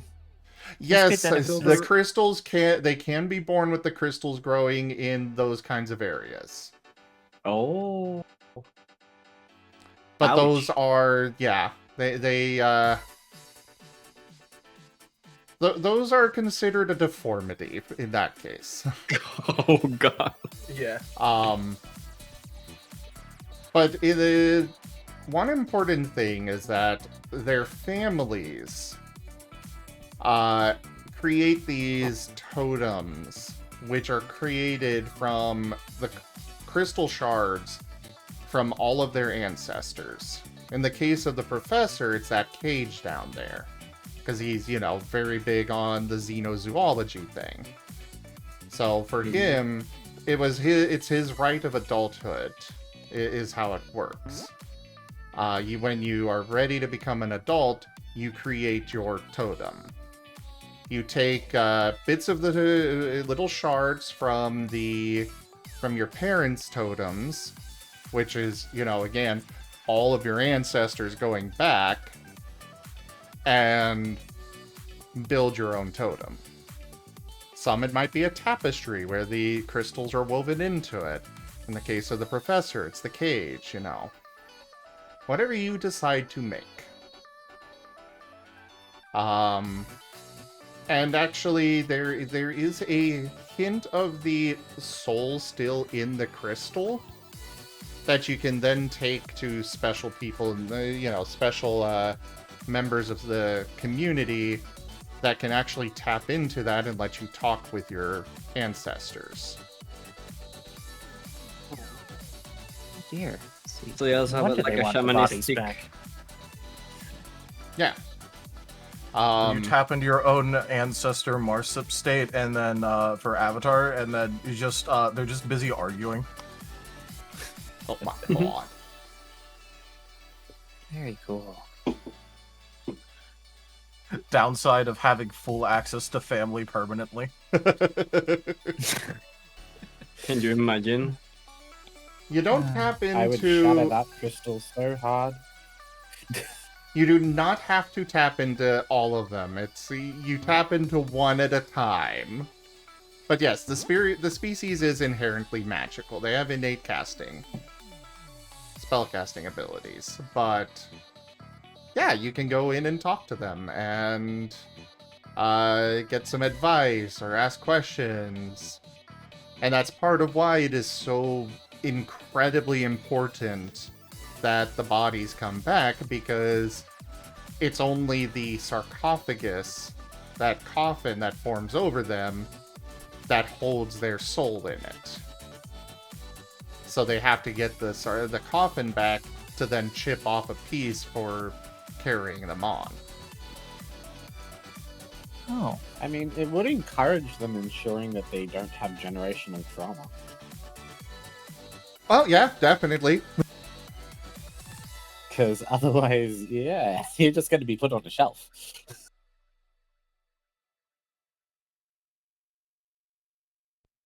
But yeah, that's the Marseps. What's up? Just saying the name. It's cute. Marseps. Thank you for telling us about that. Foxfiend. That was very Thank cool. you. Absolutely. Yeah, that was the character that was the species and character that I came up with and played for Retrograde Renegades. Ah. Our only Starfinder campaign. Starfinder. But yeah, next on the list here, we've got Data Anomaly Hunters. Message for Silver. What's up? You're cute. Also, my hands. Oh, you just finished the game? Hell yeah. Continue with Data Hunters. Yeah, you're in the perfect form for it, too. Yeah, that's true. I see Ditchbird. Ditchbird. Well, thank you so much, Foxfiend. Have a great night, and thank you for stopping. But yeah, for Data Anomaly Hunters, it's I play Asher. It's not the first campaign where I played Asher. But I brought him. I wanted to finish his story. Well,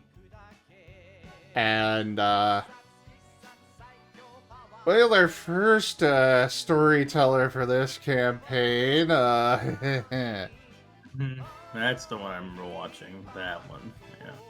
Now, you remember watching Data Resistance Squad? Yeah, the first one. Yeah, the first one. Yeah, That's what I'm saying. DRS was the Kerr one. Data Anomaly Hunters, at least the first run of it, was the Zerda one. Yeah, the bootleg pirated Greaves. Yeah.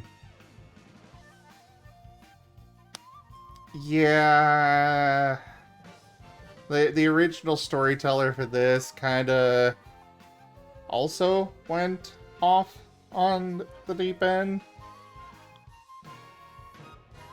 Just blaming everything on me for reasons.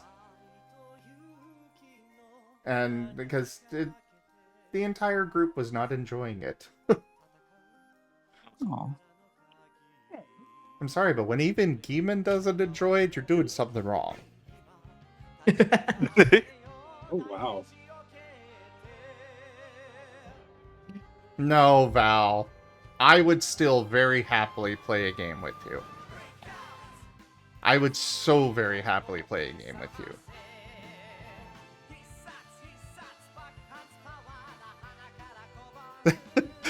The worst one for you was you bribed the GM. You bribed yourself as the GM.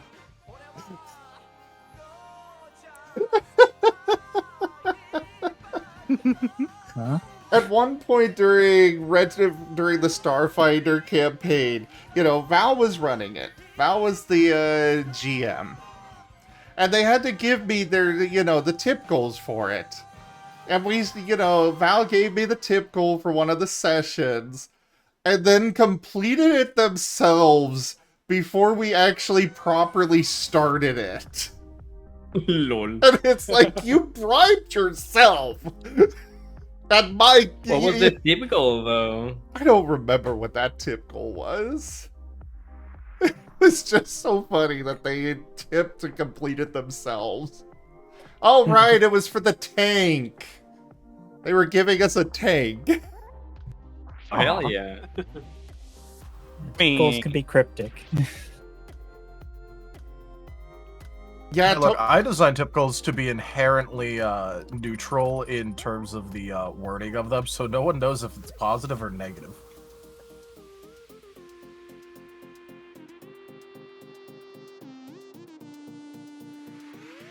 God. But yeah, Toshime is... There's a reason why Toshime there is labeled as the sponsor of the channel. Toshime has done so much more to keep this channel alive. Like, I appreciate everybody so much. But y'all gotta admit that Toshime has done the most. Oh, absolutely. By a landslide. They do a lot. Yeah, no argument there. Really appreciate Toshime. Yeah, so Foxfeed, generally GM bribes are, yeah, they are a very long-standing tabletop tradition. And it is generally in the form of snacks.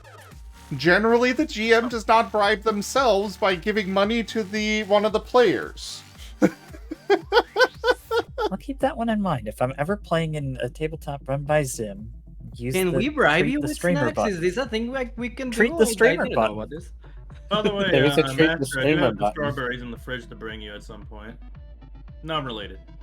The treat stream is currently down. I haven't sat down to actually set it up for the new place, because I gotta get around to doing that. Also, we got 69 viewers right now. Nice. Nice. You were at 69 for a lot of the day, actually. I kept You looking did and seeing 100. 69. Yeah, you I did. I think was it's like 73.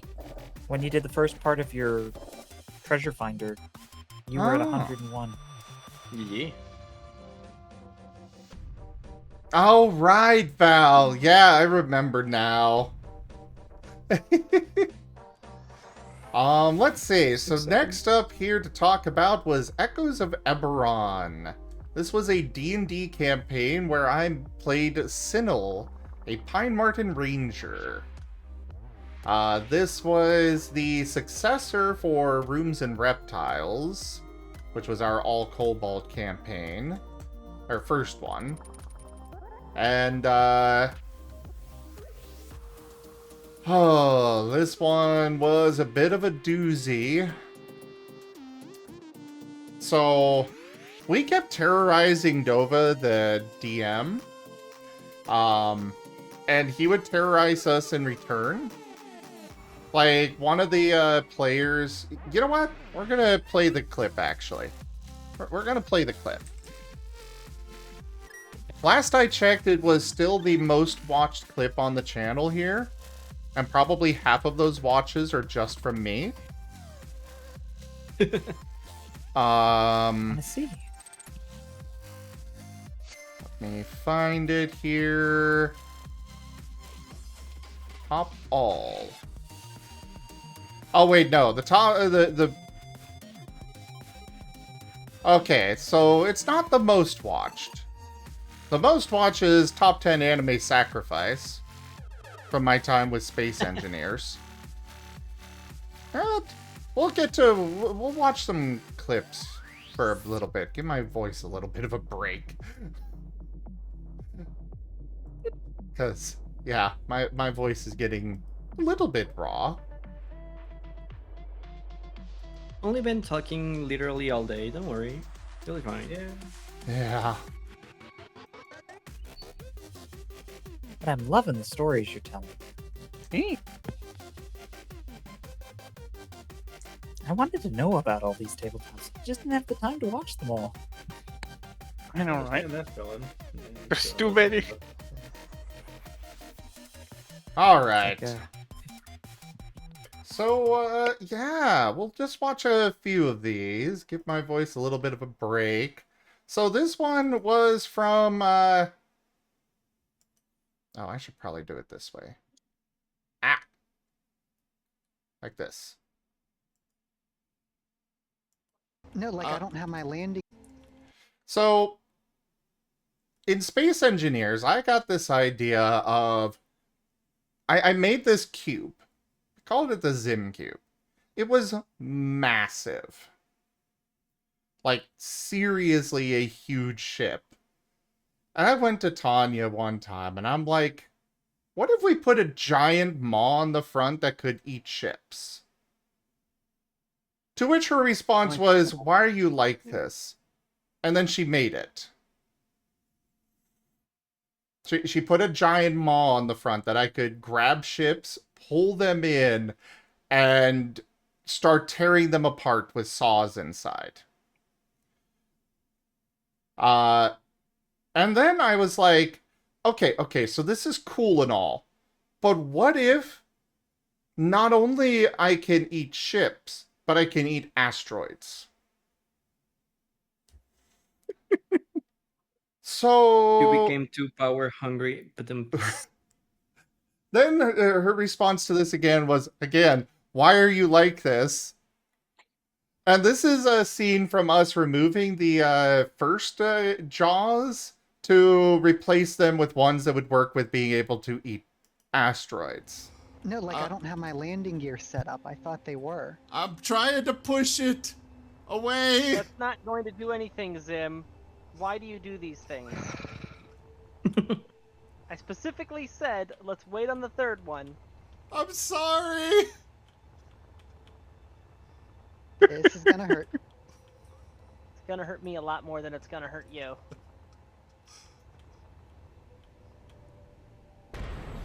That's okay. That was dramatic. That was like anime rescue right there. That was very dramatic. I broke something with this basis. I just watched a carrier come in and drop kick a piece of debris to save a land base. Your sacrifice was appreciated regardless. Yeah. So this was the one that I was talking about. One of the times that we terrorized Dova. In, You hate Echoes to of love Oberon. him, let's turn it over. You love to hate him, you Oh, that hate is to a love cute him, design. let's turn it over now to Mickey.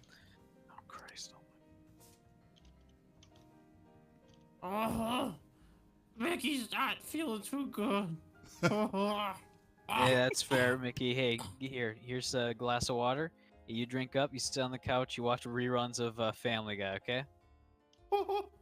Alright, you have a good one. Just get some sleep, okay?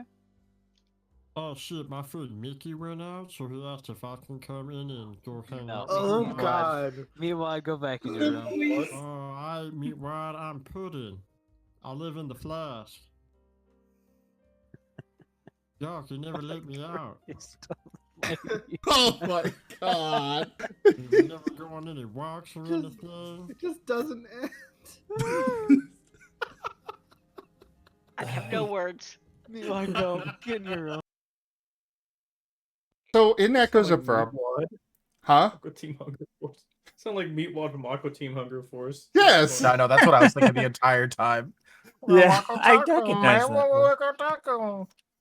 He so Ray could do some great voices. And he loved to torture Dova with the Mickey voice. And then we he brought out the Meatwad one. Yeah. But in that one we had a gelatinous cube in a jar that could, grow and shrink into the jar. And we named it Pudding. Aw. And that was him saying that was the voice that wound up being given to Pudding after that. It fits. I mean, at least it wasn't a Bill Cosby impersonation. Difficulties right now, but Corridan is played by having some technical difficulties right now. So this one is from Guild Tales. But Corridan is played by Archineer Rob. He is an... Oh. Okay, now you just sound demonic, Rob. What do you mean? He always sounded like this. I am genuinely freaked out now. Sealy Grandpa was guys from... didn't always hear this? Rob is revealing their true form. Oh my god. Yeah, Rob has just removed his voice filter. Okay, somebody clip that. Somebody clip that. So, that was, Guild Tales was the one with Ceiling Grandpa. And Floor Grandma. I heard a Neo in there. I remember that he was in that for a little bit. Yes. Alright, this is the statue. Let's go. So this one features Rex. Authorized raptors only.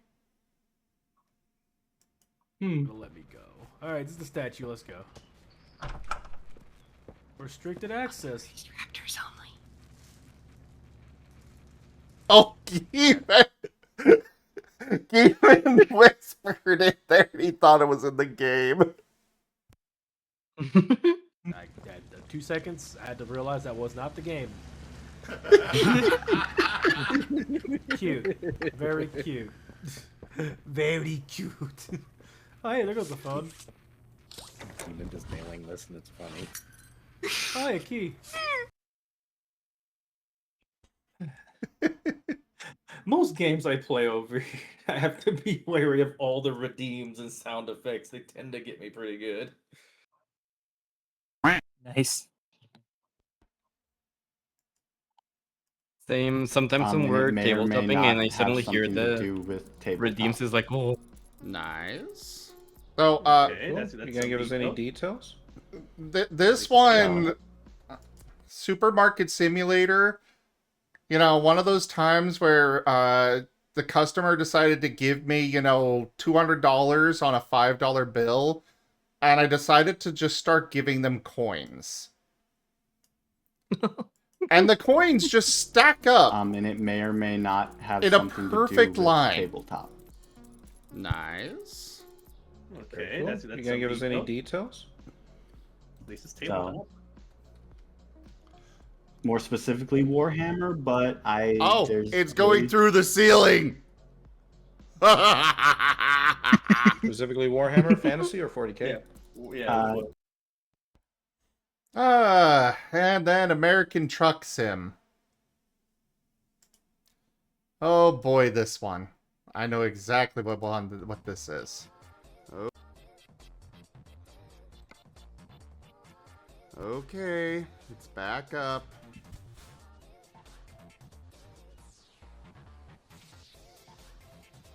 Oh my god! I'm looking out the window behind me and just turn back around and there's suddenly a truck upside down in front of me.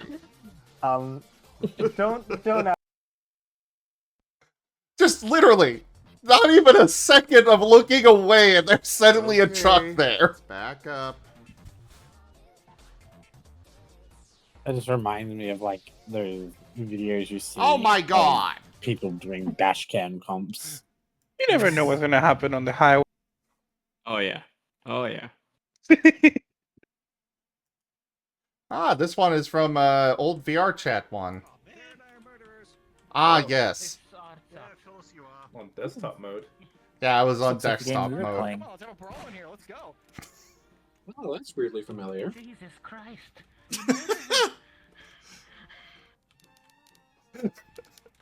Wait, did I shoot whoever was the murderer?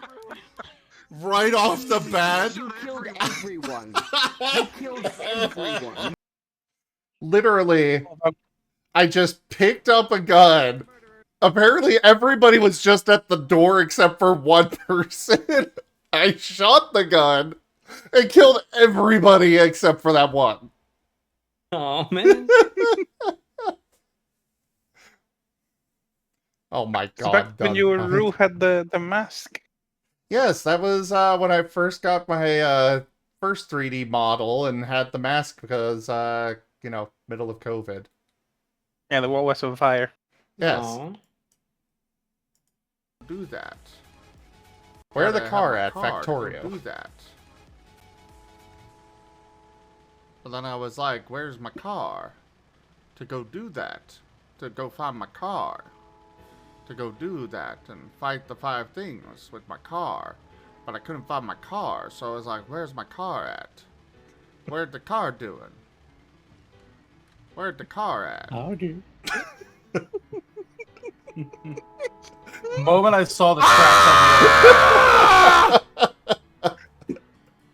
This is where you use signals. I saw the train tracks. I'm about to say, oh, I know where this is going. Thank you, Delimited. How can you find your glasses without your glasses to find where you left them? The car is now flat. I know you'd have to scroll down for a little bit, but I also like how many random ass clips there are of me just being a nerd or ranting. Oh, which one?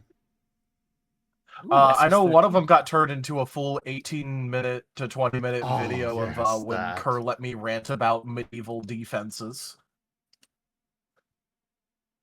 Yeah, that one. My favorite bit of trivia about medieval weaponry is just how incorrectly represented crossbows are by in today's media. Yeah. Oh boy, this one where we had Maki on. Ah, okay. Also, Maki. Yeah? You're a good boy.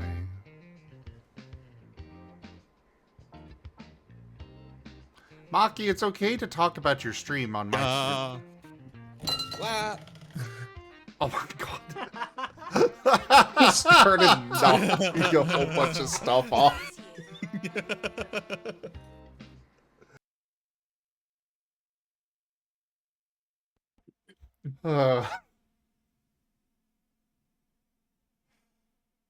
Oh, here you go, Tal. Yeah, when I was trying to teach you guys how to play Barotrauma initially. Good. Slap morphine in me.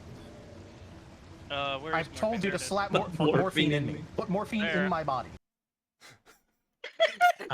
Put the morphine in my body. Slap it. Apply morphine. Slap directly the to the morphine forehead. in me. Morphine Slap the directly to morphine forehead. directly into my body. Look, I was busy bleeding out on the ground. I needed some morphine, you know? Morphine applied directly to my body.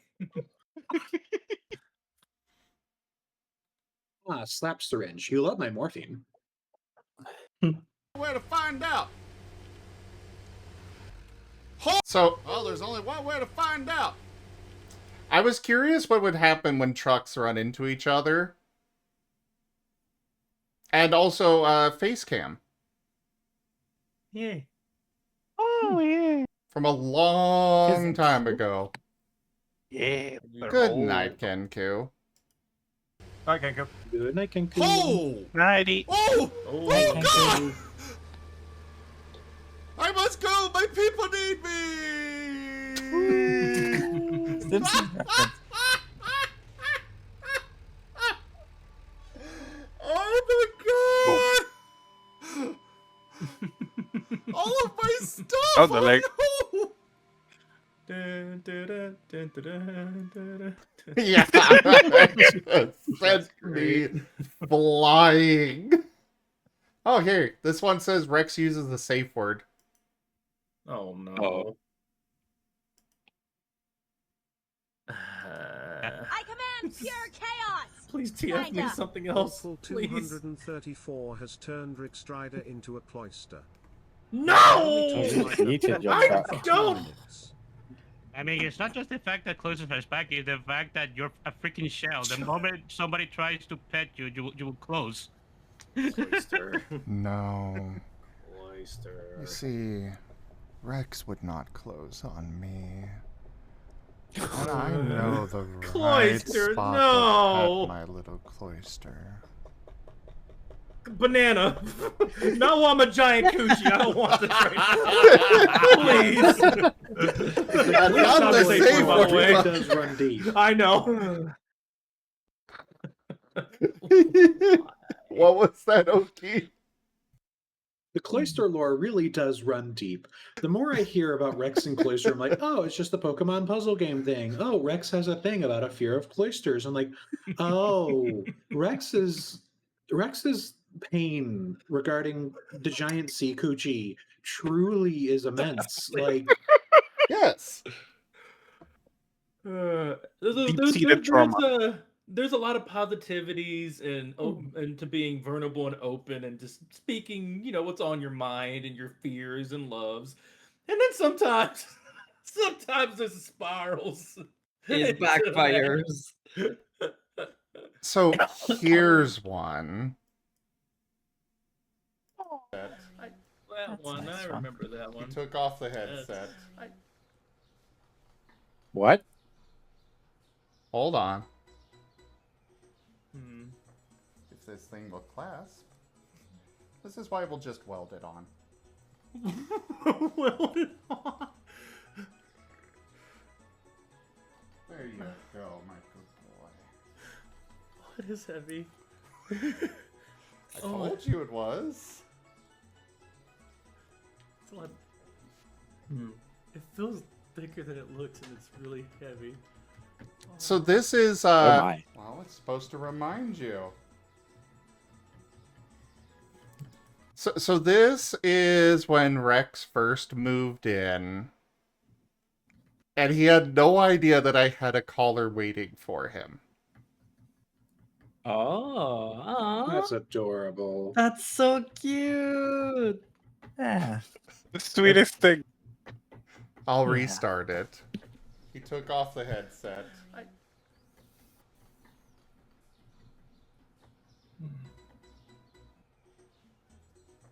If this thing will clasp, this is why we'll just weld it on. Weld it on. There was a little bit of a purr there. What is heavy? I told you it was. I'll be right back, people. It's a lot. It feels thicker than it looks, and it's really heavy. Oh. Well, it's supposed to remind you. Cute. And now he's crying again. Giving me a big hug. Good boy. You made it home. Don't thud on. That is so cute. My heart. That's awesome. I forgot. I didn't know you had that. I have forgot about this clip. I didn't know it was a clip. Yeah. I'm glad we got to see that. So cute. You can hear the emotion in his voice. He was adorable. You could feel the emotion. Yeah.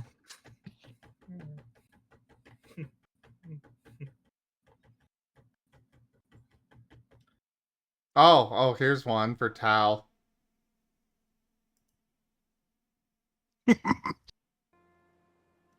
You could also just like do the good old. I don't know if I can continue, guys. But well, Neo, how do you feel from one about session that? to another. And it will be public. I want to point that out. So He had a fast recovery. I'm sorry. I'm sorry, Neo. I'm not going to be able to make it to game today. So, Pokeball. Pretend I heard nothing. Oh, hi, Taldarius. I will pretend I heard nothing. Lovely job. All right, this is gonna be a wonderful clip. You're welcome. So that was when we first started Starlight, and we're having a whole bunch of paralog chapters throughout the week. And we were talking about having one right then and there. And canceling ATA for it.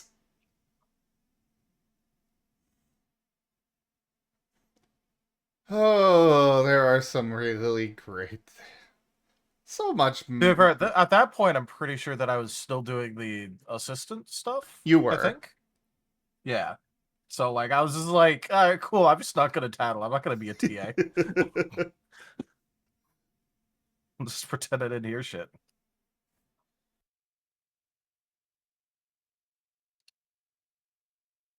Oh, let's see.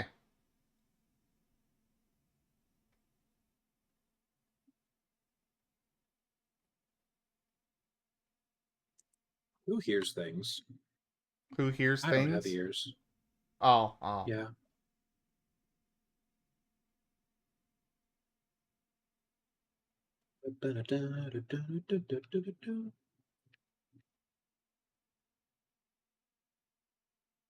Oh, this one is just named Unhinged Zim. What happened with this? Oh wait! When are you hinged? Oh wait! They targeted Sirio instead! Die, motherfucker! Oh my. Okay. Yeah, when you hit those crits on that game. There's a lot of passion in that one.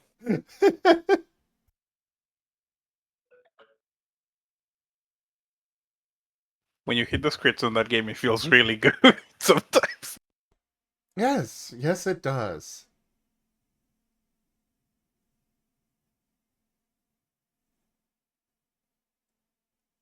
Well, this one says puppy doesn't a woo, so it's gotta be cute. Puppy doesn't a woo. Puppy. Hello there, my good boy. Oh, it was Ran. Give me an a woo.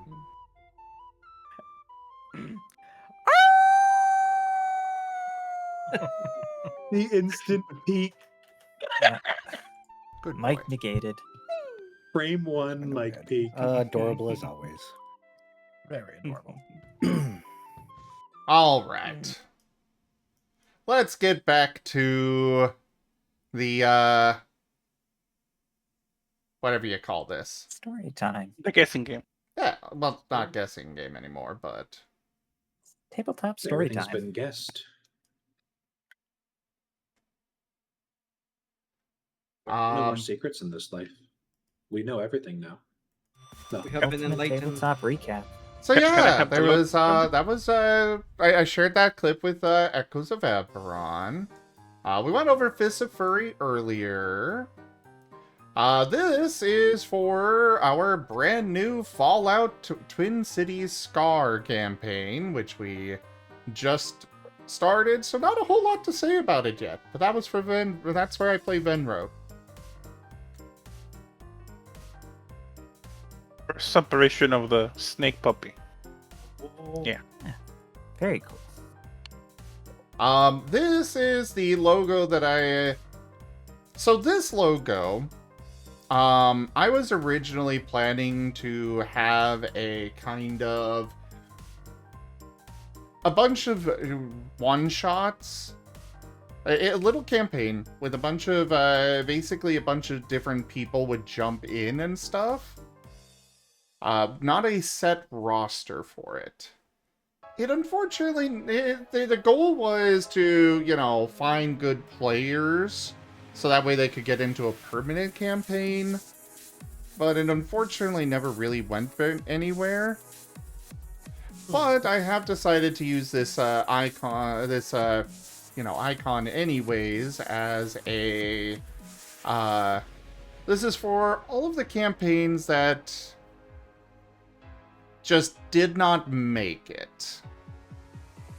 Val, yeah, Demon Slaying Duo is under this logo now.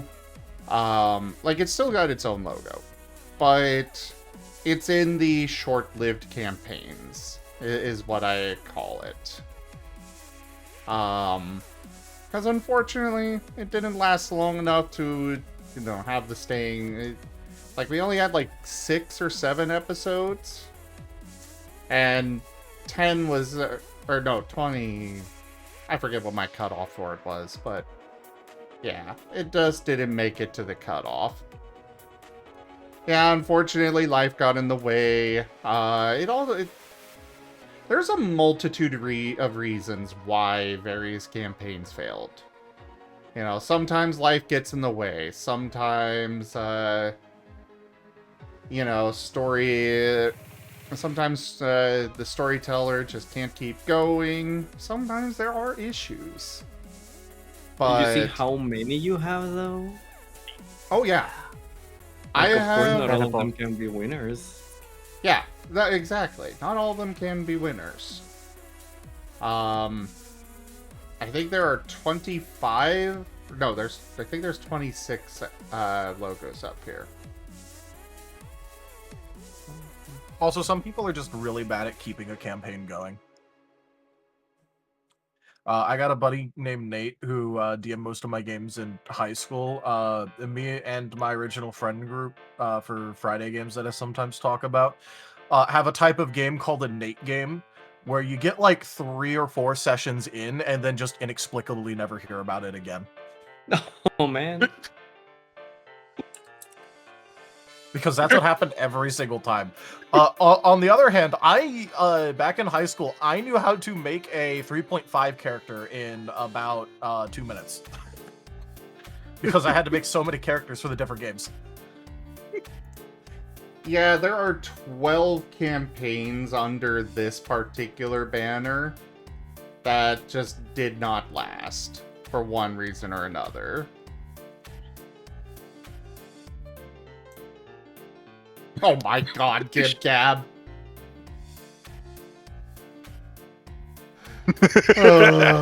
Loyal Scales is... we'll get to Loyal Scales. It's over What there. do you mean? Hey, they got out of the swamp. They're still in the swamp! They're still in the swamp, as far as I knew. They're You know, trying, it's better I'm sure. to stay in the swamp than to get evaporated. I made salsa with Shrek last time. I would call that an accomplishment. Okay, you made sweet and sour sauce. Same You thing. provided the sweet. Look, all I'm gonna say is, eventually you're just going to love the swamps because you're just gonna get stuck with them like you're playing a fucking Dark Souls game. The swamps in general? Poison swamp. Poison swamp. I know you're trying, I know. Yes, Toshibe played Brioche in Data Resistance Squad here. This was our first Digimon campaign and the origin of Asher, the God of Death, Lord of Evil, Master of Undeath. And there's a whole bunch of other titles that Lightpaw has given me for him as well. I'm all for it. This one was a trip. Yeah. Yeah. Also, yeah, this is where I made Riv, who was originally just a normal little fire-type boyo, and then things happened. But that happened later in the thing, so we could get to that. Wow. I remember this campaign went places. Weird places. You know, I don't mind sharing the other titles. We'll share the other titles for Asher. God of the Dead, the Kindly Lord, Keeper of the Scale, Judge of Destiny, Guardian of the Gates, of the Liminal Penumbra, Cleaner of Data, Keeper of the Cleansing Flame. Oh, okay, that's all for the ones that he added. I am okay with many titles for Asher. Father of 7 drives his SUV. No, the dad is the dad is Jace. But yeah, Data Resistance Squad is also where Brian got the traitor tag. Yep, I was there when you threw the knife. I was watching that stream. As Raijin mentioned earlier, you know, Brian was given a Deus Ex Machina to avoid betraying the entire group and getting us kicked out of the starting town, where the main story was supposed to take place, and then Brian proceeded to just do everything the same way again. That's time travel for you. Dang. Yeah, we had a lot of time travel with that. Consistent. Well, that's not that's some of the time travel. We had more time travel later. Yeah. What about second time travel? But this time just going back thousands of years. Yeah, like I can roll with just about anything, but that was also one of the funniest like semi faux pas moments was me finding out about the shit with Riv mid-session, the same time everyone else did. I'm pretty sure there's a clip out there of me just going, "Oh, okay." As he went, "I'm gonna send you a message." Because he just dropped that shit on me middle of session, no pre-warning. Mm-hmm.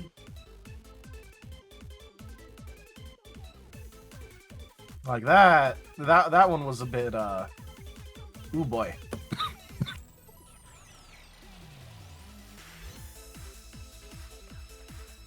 I mean, I didn't mind the take. It was more about the fact of, messaging the player mid-session to go like, "Hey, by the way, here's something that I'm making canon that massively affects your character in every single way." And like, I'm a very big believer of I'll just roll with what you give me, but even I had to like think for a second, like, all right, how am I gonna do this?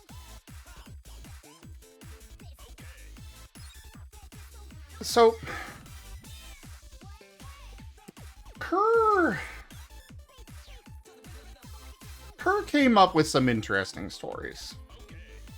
The problem is that he wouldn't stick to them. It was very much... What was that? So that is very true. It was very much a... You could tell what anime he was watching every time he ran a campaign. Every session. Like Jujutsu Kaisen. Definitely Jujutsu Kaisen. Very inspired. Lots of Final Fantasy.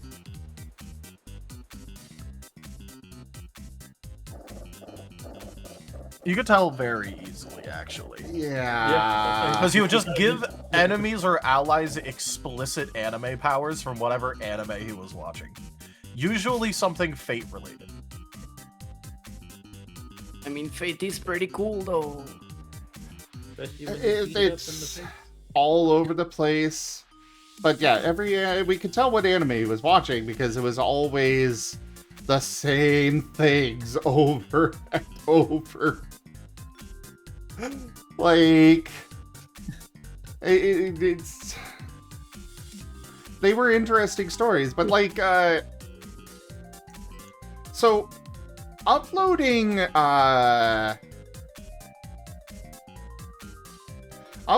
Horizon Lost, the mage game. You know, when I was putting all of the tabletop games on Spotify, there was literally, you know, one session of this where the mayor had been, I think his kid got kidnapped or something, and we were supposed to investigate that. Next episode, we're in a goblin market. Next episode, we are off in the Fey Wilds. The mayor's kid's completely forgotten. We haven't even touched on that at all in forever. In any of these sessions since. One moment. Oh, holy jump cut. Normally those sorts of transitions were, let's just say, made possible because a certain true Fae would just show up and yeet all the players over there. Oh, is that Domino? Domino. Every single campaign, Domino would show up, and nobody liked him. I will admit. I mean, I liked messing with him with Shade. Messing with him is different from actually liking him. Like, when I first met him, he was entertaining, and then slowly realizing the purpose of what he was as the Deus Ex Machina, Schrodinger's gun, or whatever it's called. Yeah. Yeah. Basically, Schrodinger's gun is beautiful. Can we get that as a quote? Can somebody write that, please? Schrodinger's gun. Schrodinger's gun. Chekhov. I think you meant Chekhov's Chekhov. Chekhov's gun. No, Star Trek much? Schrodinger's gun. Schrodinger's gun. You look into the barrel. Is there a bullet in there or not? 50% chance of shooting. It's Roll not a D50. Strider. Okay. Unless it's Mentioning guns, there is a rule on the voice chat, thanks to, I forget if it was during Rooms and Reptiles, or if it was during Echoes of Eberron. But either way, there's one of the rules for the voice chat of you are not allowed to be doing anything with a gun while you are on voice with us.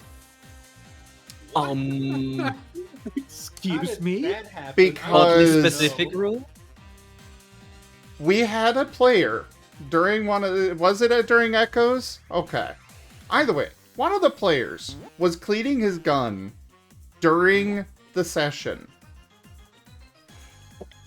And we didn't hear anything. He just suddenly unmutes his mic and goes, "My gun just went off, I gotta go."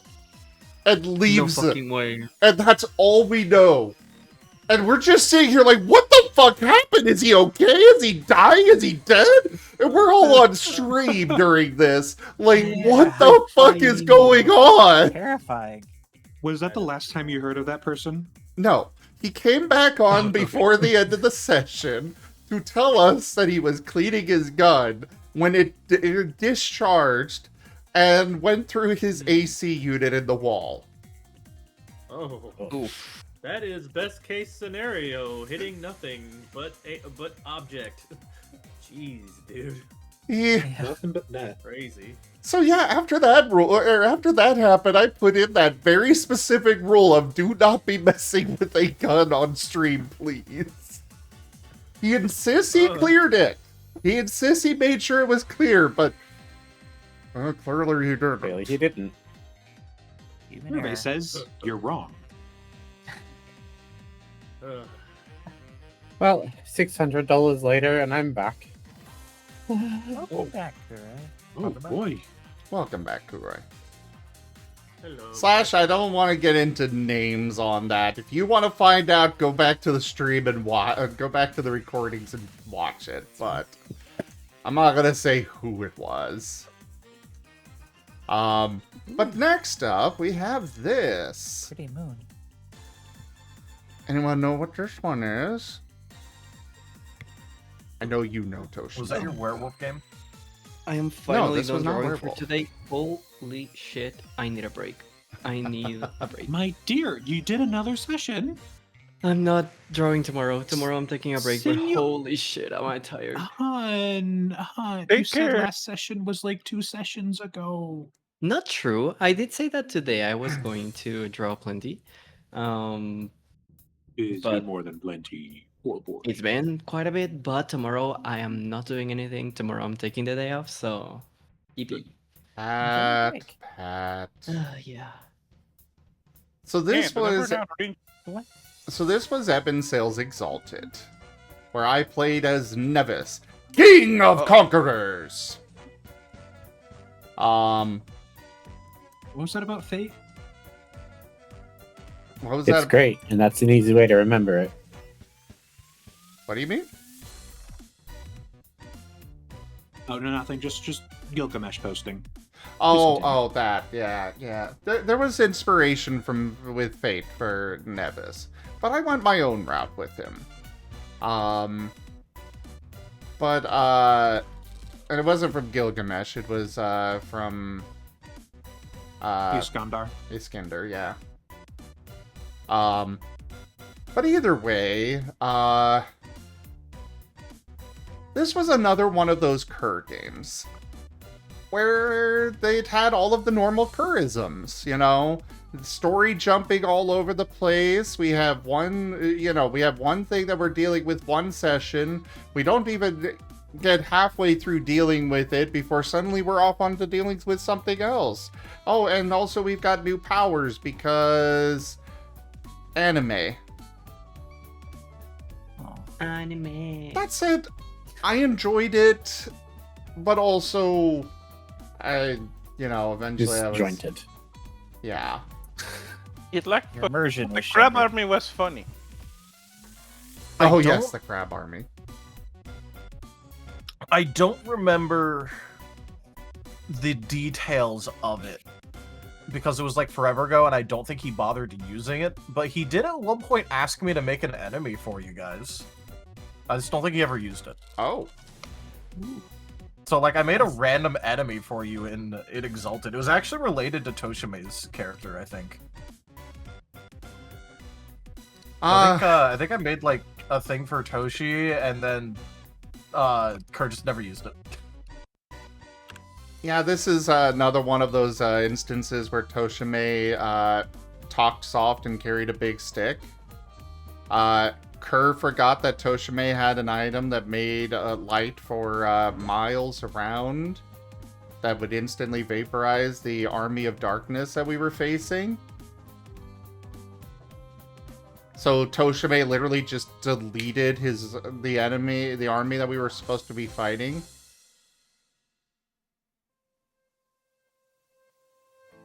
It was great. Call that a good use of resources. Yeah. Those are always the awesome player moments. We'll come back to... Well, this one is... We'll come back to this one, because it's tied to another one. Loyal Scales! Our new Kobold campaign, where I am the storyteller. It's, new. They're, taking a while. Master's desiccated corpse waiting in the middle of the clearing.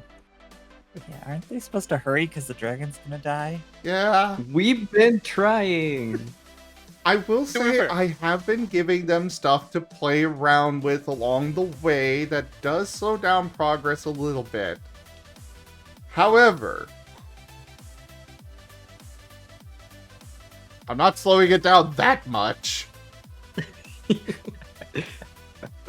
I will have to say, well, it was kind of funny nothing was said about Fallout. I'm glad it also didn't come with a sigh like that.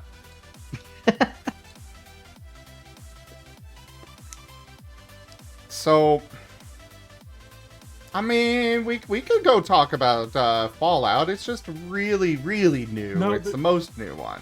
It is super new. It's just really funny hearing the sigh, because like the tidbits from Silver about what's going on, including Shrek Salsa time. And I was No, like, Shrek Salsa. Wasn't it supposed Shrek? I'm sorry, Shrek. See, he troll. mispronounced the E and the A when telling me the story. Anyways, I imagine he'll meet Markiplier soon. But I hear the tidbits, and then I hear you sighing about the delays, and I'm just like, what is going on? Wasn't this a quick in and out mission? Wasn't this all supposed to be done months ago? Listen, we get into the swamp and then immediately get, well, first of all, attacked by a deer-bold creature that just kind of spawned out of Hex's deep-seated fear. He just kind of birthed that into existence. Hey, no. The Deerbold was just giving strawberries to Weirdy's character. Opal was the one that attacked. Where did the deer making Hex hallucinate forever? Deer. Well, the rest of that is true. It's just the the deer was not attacking. True. But yeah, and then fucking Shrek and Gabby's Digimon just cameo thing happens. So it's like I kinda wanna take it all in, you know? I wanna feel everything. I don't wanna just try to rush it. Oh my. Yeah, you wanna really just get filled with that sweet and sour sauce, huh? Not what I mean, but yes. Hot and spicy? I actually don't know what the deer bold's about, but every time I imagine, I just keep imagining the Adventure Time deer with the little sticky hands. The taking the hooves off. Basically, I mean, basically. You're not far from the target. Similar mental image I had. Poor Hex is going crazy with that deer. No, I like deer, so this was entertaining. As a Bluebird, I have watched Shrek. That's like I live under a rock, but not that deep of a rock. Everybody in Mexico has what Shrek. Also, I went ahead and dug up the old little Exalted Essence sheet that Kerr had me make for it. Oh, the other one. I went ahead and sent it to both Toshi and Zib just for just for it being like random. Oh yeah, here it is. But yeah, no, this shit was for like 2023. Never got used. Yeah. Would have been a menace to go against. Probably would have been a bigger threat than most of Kerr's gimmick things. Kerr loved his makes too many gimmicks. He makes too many gimmick enemies. He doesn't make enough enemies that just hit you in the face. Yeah. Bit of a shame that Hunter game never got started. At least I don't think it got started. No. It never did, unfortunately. But yeah. Next up, we've got Piercing the Veil's Scar. Ooh, how exciting. Yeah. This one I play Purvis, the Lord Wolf. Purvis. Yes, this is our Star Wars campaign. Which I am surprised it took me so long to get one on the channel, considering how much I love Star Wars, and have since I was a kid. That's fair. Part of me wishes I could go back to when I was a kid and really love Star Wars. I got lucky. I was born with Star Wars at the right age, so when the new Star Wars started appearing, I was not jaded enough to not like them. Oki and I have just recently discovered Star Wars thanks to you guys, and it's been quite a fucking journey. We are loving Clone Wars. I love Ahsoka so much now that I see her do things. Based high five. She's so fucking cool. Yeah. We're also waiting for Amazon to deliver our Kylo Ren body pillow. Oh yeah, that's a must. It should arrive tomorrow, right? Excuse me. Yeah. What? You know the scene where he's really, really wide and has his nipples out. Ah, yes, that one. I mean, I guess. No, look, you don't understand how hilariously memed most of that is, along with the rest of the very funny shit that people made for stuff like Qui-Gon Jinn, where it's just a roided out Qui-Gon Jinn. Qui-Gon Jinn would survive the stabbing. Oh yeah, he would have survived. Honestly, way, if Qui-Gon Jinn people... had been in any other era of Star Wars, he'd survive the stabbing. It's so true. But then again, the Duel of the Fates thing was explicitly due to if Qui-Gon survived or not in order to train Anakin. If he did, he would have stayed light side the whole time, and if he didn't, then he would have gone dark side. By the way, I put the Qui-Gon Jinn image in media share. By the way, Rex, check your DMs. Oh, okay. Son of fucking. What the fuck? What is this coming What, have you never from? seen Qui-Gon Jinn before? Okay. No! How did you somehow still get the... Still got them in the shot. It's just like they're there. I bet that... Obi-Wan. You don't have to go... There's also... There's also Obi-Wan Gay-Nobi, or Obi-Bron Gay-Nobi. That one's... Let's do the other. There's also Pal Protein and Broda, and as well as Newt Gunn Show. Qui-Gon Jinn, yeah. Yeah, honestly, the Obi-Wan, could be worse. I could see that on The Rock. Newt Gunn Show, I fucking love it. You hate it. By the way, this is mostly because of all the memes about Ben Swolo. I'm just teasing I cannot Rex with get some... over Pulp Protein.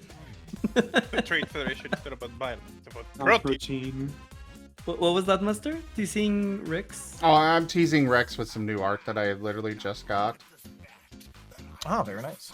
Is it the one that you sent us on the group? I posted in the Discord, yeah, and in the group. It's a yum yum yum yum kind of artwork. Oh, so that's where the sweet and sour sauce goes. That's not how you make strawberry jam. You like it, Rex? I can't describe it too much, but yes, it's pretty good. But to say, this is one of those situations where silence speaks louder than any words could. Indeed. If an image can stun Rex in the silence, it is a very good image. You want to see a swole Star Wars character that's very canon? But let's move on from those because I've got a lot of stuff to get through here. Yeah. Just real quick, just so that way people can see. This is Gracchus the Hutt, and he's canon. Oh yeah. Oh yeah. We've been shown this one. It's insanely beefy. This is why we don't fight in pikes. Pikes We've are been not told that after we get through the obligatory 17,000 hours of Star Wars content, it'll be out in movie form for us to see. Yeah. Freaking hot with the 6-pack. I was not ready for that.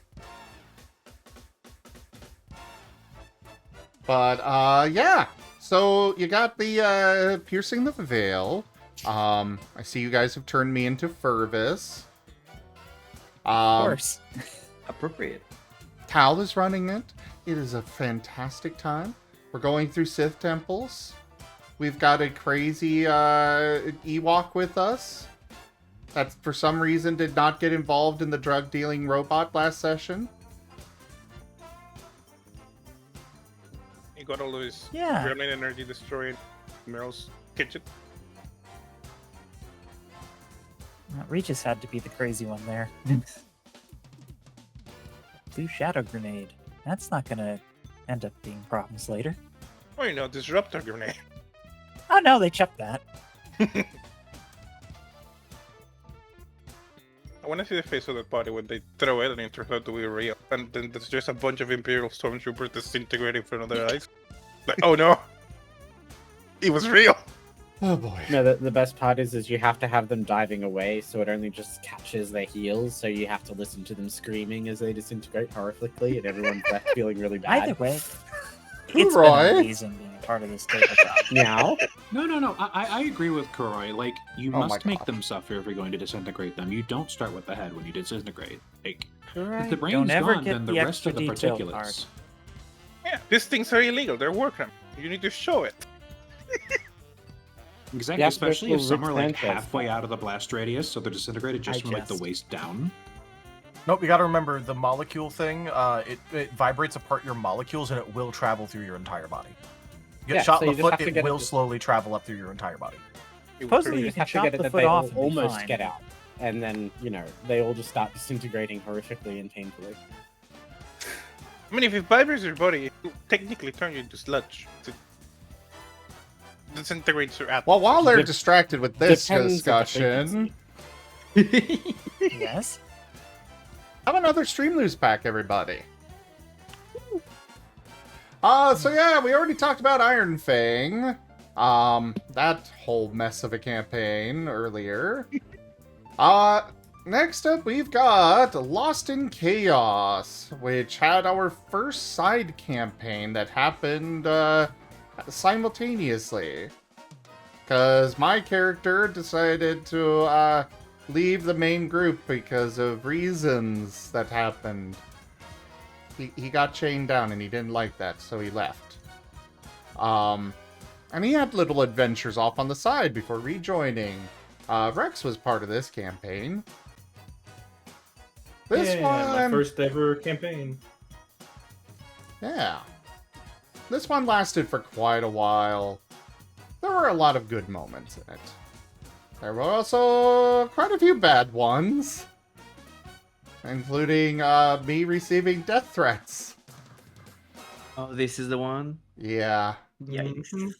I received death threats for this one, because somebody that was watching, got too attached to one of the characters in the game, and my character did something to upset them, and so that person, did not like me. Yes, the side game was your first game with the community there, Ido. Ultimately, we wound up, calling it, early, because of the death threats. Because I don't want to deal with that. Fucking sucks, man. Yeah. Like, literally It's just got a a game. letter in the mail from the person years after they were banned, threatening my life. Fucking actual insanity that you find online. It's a game. We're all here because we want to have fun, and we're playing because we want to enjoy it. Yeah. My bigger concern is how they got your address. I know how they could have gotten it. I don't want to go into details on that. But I've moved, so... Yippee! I am being... Let's not do the whole give step by step how somebody doxed me, including how to do it. Let's not do that. Maybe not the best move. I am being very incredibly careful with who I tell the address to here. Only those that I really, really trust will get it. And even then, I'm going to be trying to get a P.O. box instead. Super duper understandable. Yeah. The Stay one thing I safe, Sam. remember about that campaign was all of the things that Rex kept putting in his mouth. Yes, People kept putting things on your mouth. Chomper kept eating all the Chomper put in his things. mouth. Including glass, I think, at some point.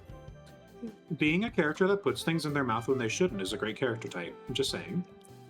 He was one of the High first characters I've constitution ever made, and I wanted to give him like a kind of a zany, fun quirk. And over time, he had many zany, fun quirks he got from other characters, such as Nim, who joined the campaign. He got cooking from them.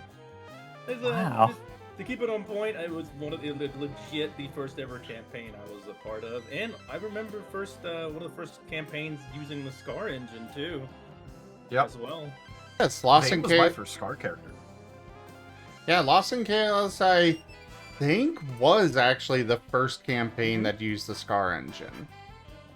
I think so. I don't. remember I talking about think it with- Last Hope came after it. Good night, Dunbrine. But yeah, I think Lost in Chaos did come before Last Hope. I think so. I specifically remember because we did things like very first of the Scar engine, like, you know, doing combo moves and doing attacks that repeated, and we have to, you know, edit them and stuff. Very first stuff like that. Yeah. But that's also because, you know, playtest stuff. So, you know, Yeah. found initial problems, got rid of initial problems. Yeah, making Yeah, using Toshi says Scar's cool. Last Hope was second. Okay. I will say one of the things that I had the most fun with with that entire campaign was the extremely high production quality ramp. That I know is a video on here somewhere. Are you talking about Last Hope? No, the Lost in Chaos. Oh, right. Where I did meltdown. like the 30-something minute meltdown in character where everyone was just like surprised Pikachu face afterwards. Oh yeah, I remember that. I think I missed that one. I think that's the like highest production quality thing that I've done in terms of character ramp. Awesome. Man was so mad. What was the line? Shiniest spoon in the knife drawer? Yeah, he was yelling at Furry going, I already knew that you were at best the shiniest spoon in the knife drawer. That was the full quote that he gave to him. Which I think the at best is also like it does a lot of lifting for that quote. Of just at best, the most leniency I could give you is being the shiniest spoon in the knife drawer. It was great. I think my favorite insult I've ever said to someone is, "You're so plain. If you're a spice, you'd be flour." Oh, That's a good one. Another one that I've been saving up and haven't had a reason to use is going, you'd be out of your depth in a parking lot puddle. But I haven't had a reason to use that one yet. Or my favorite complisult is, "Oh, you're a peach. Soft on the outside, hard on the inside, and slowly going rotten."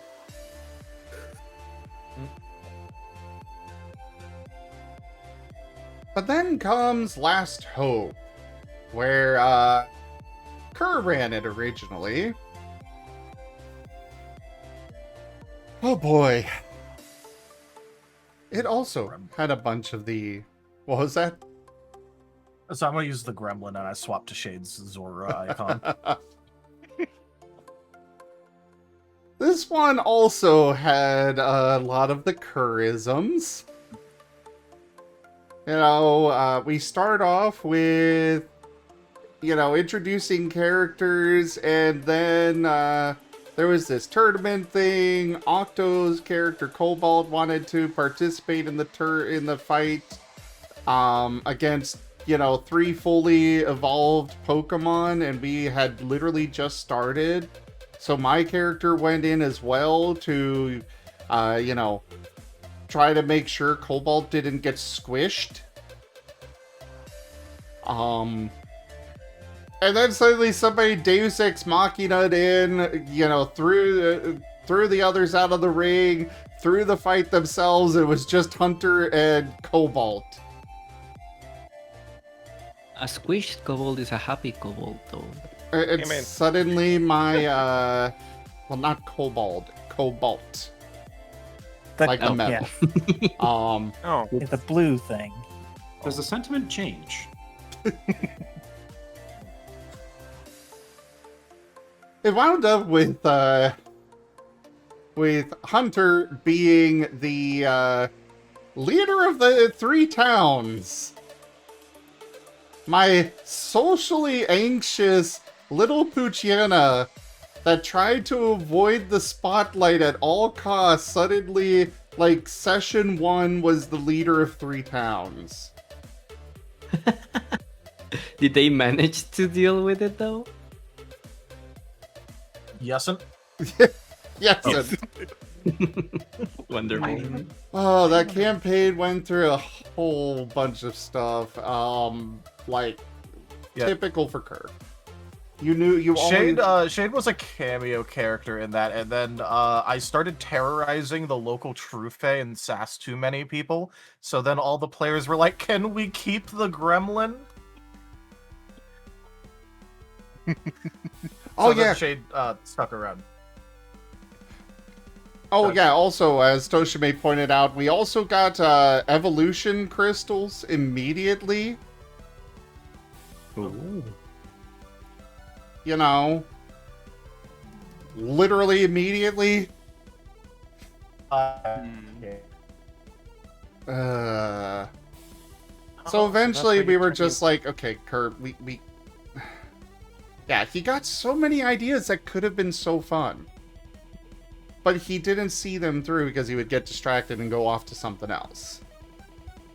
There were 3 stooging in his brain.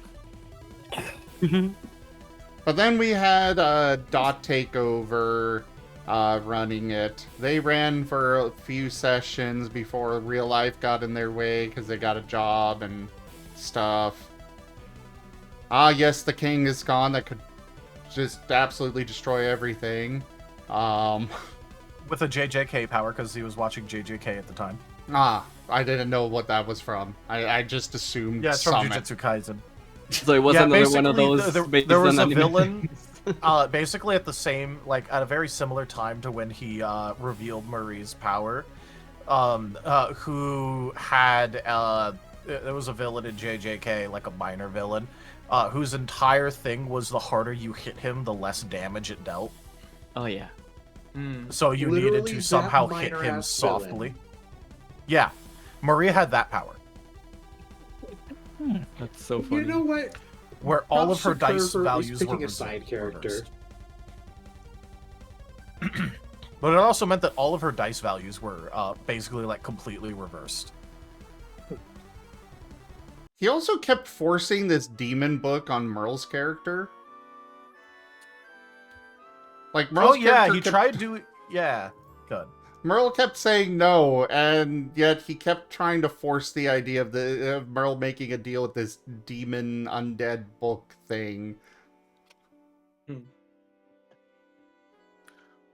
He tried doing that to Shade before remembering why Shade was banned from making deals with demons. Shade is Faust. He does have a specialty on his sheet called Faustian Bargain. He's literally banned for making guilty gun. But yeah, it went all over the place. Eventually, there was Another loyal devotee. Thank you for that, Luho, and welcome in. Thanks for the follow. Eventually, it came to demons invading the world. And they were going to destroy the town, but also were taking forever to do so. We got dragged into a Fey realm during the demons trying to destroy everything. Eventually, Dot took over. They couldn't run for very long, so I took over, sent everybody back to the town, gave them an epic... and now I'm in the middle of a very, very long epic showdown against the demon hordes, as they're just trying to evacuate the town to a different world altogether. Yep.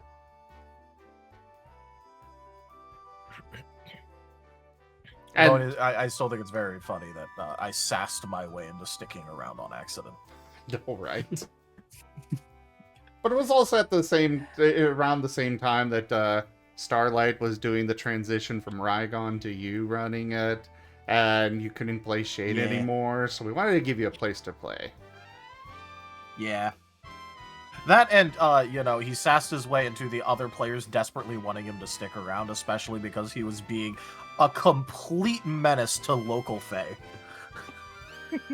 Local Fae being Domino. Yeah. Ah.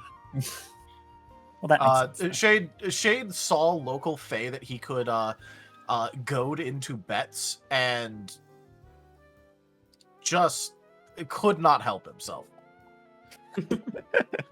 And so he literally took all of Domino's aggro for the longest time because Domino just wanted to get one over on Shade. And then Shade was just like, alright, cool. I have 15 trapped bets for you to step into. And that was Shade's major contribution for a while, was just pissing off Domino and making him leave. It was so nice. Yeah.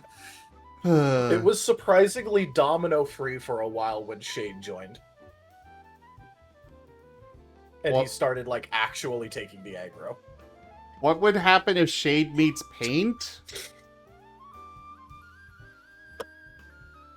Questionable things.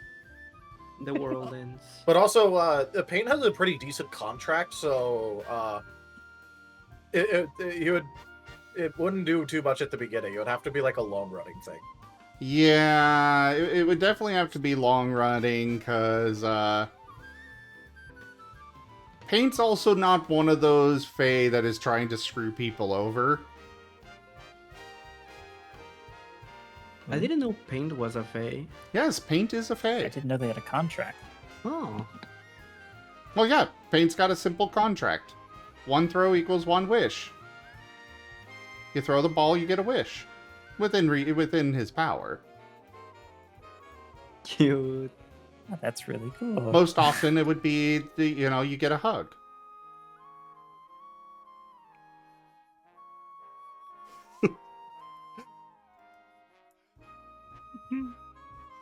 And then lastly, for tabletop games.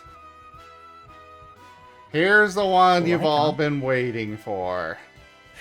Werewolf. You all sound disappointed. This was for Howls of the Death Singer. It was our World of Darkness werewolf campaign. I heard about this one. Where we spent very little time actually as werewolves.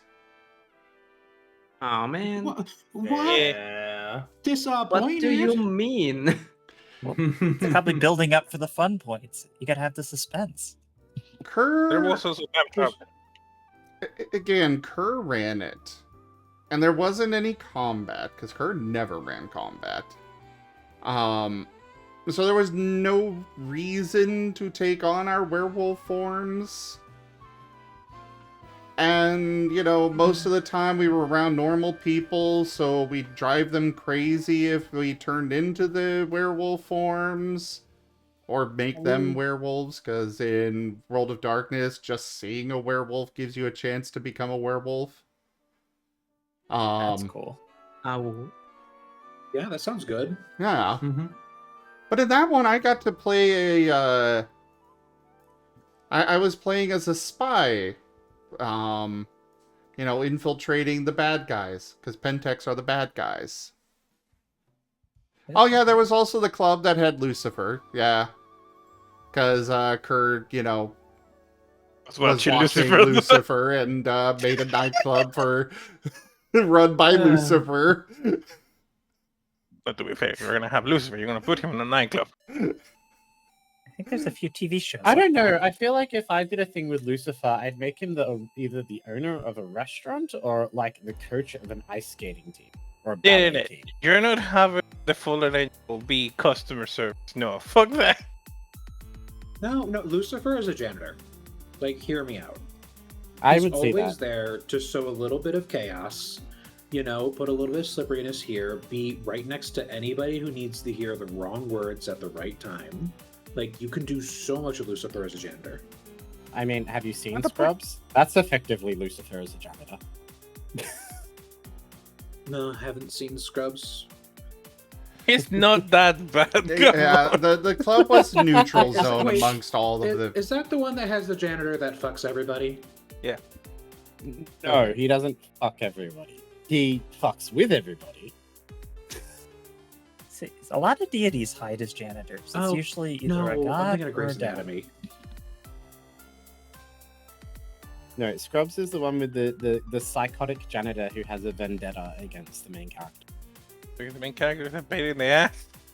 Yes, he is. But yeah, I was playing as Michael in that one, and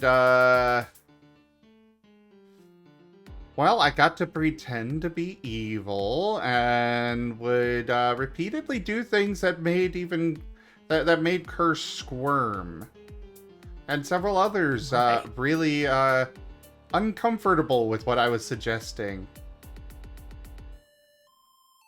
Not in a bad way, just a, oh god, that's awful kind of way, Ooh.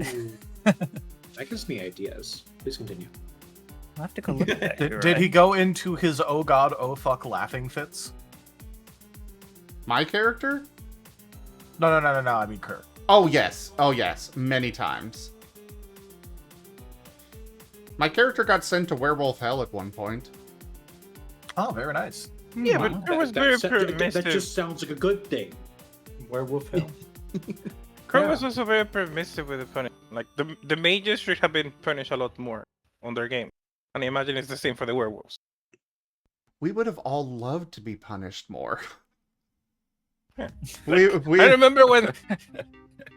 No, go on. We would... Yeah, we ended Pentex. We absolutely ended Pentex, and that's not supposed to be a normal thing in a werewolf campaign, period. But it was a lot of, like... Kerr's problem was that he leaned too much into the power fantasy for players, giving them all of the power fantasy, And it's like... We need the enemies to actually beat. Real. Especially if you're a werewolf. There's no power fantasy if there's nothing to use it on. That too. Well, even more with the werewolves in World of Darkness are so fun, especially if you have like regular people that don't know the lore and try to be good guys. So fun. Yes, he did want an Exalted game as well, out of the World of Darkness ones. Actually, in Mage, he literally gave us in the Mage game, he literally gave us the ability to summon our Exalted characters. Just like Fate. Yes, the instant win button. Throwing Exalted characters in any other setting. Yes, the instant win button.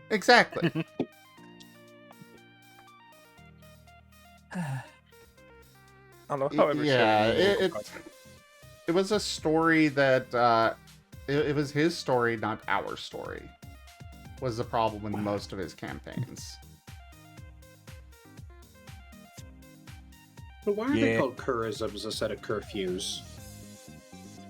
Because that Because implies there's that they too didn't have many an of end them. time. There's a lot of them.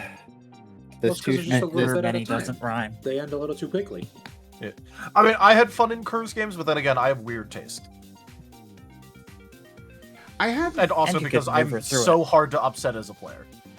I had fun for You a were while manipulating in Domino. all of them.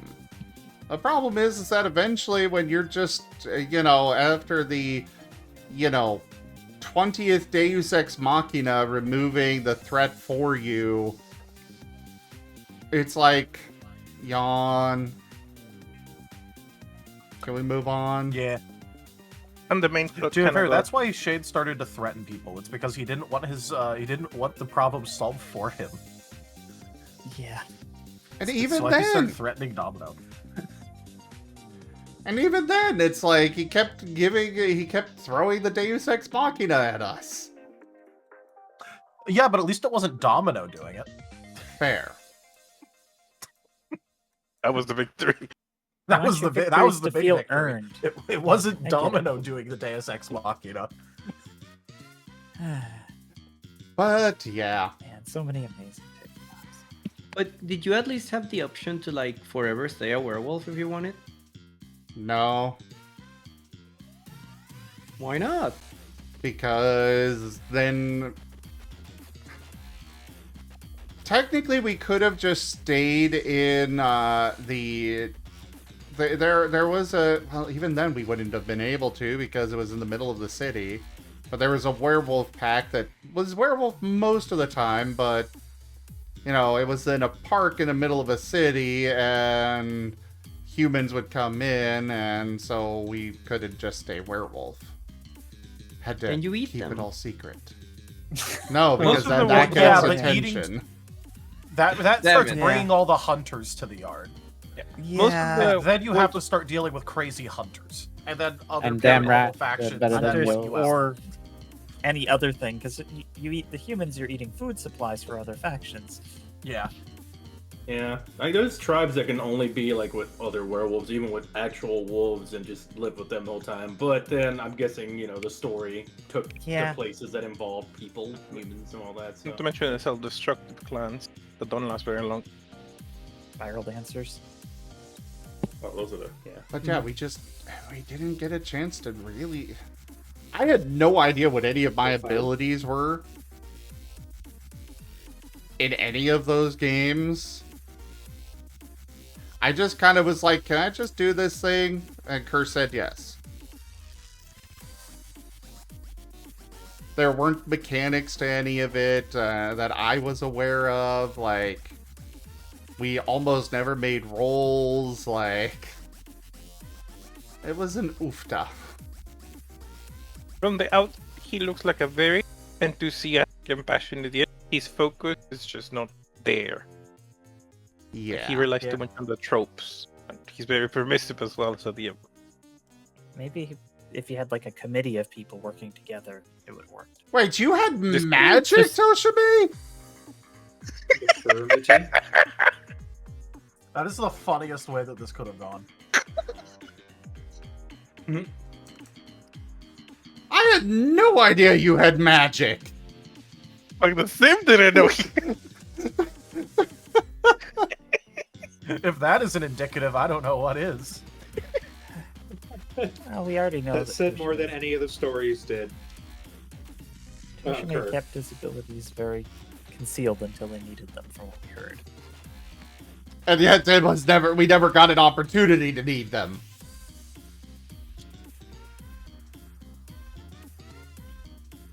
You should try to revive one of the World of Darkness.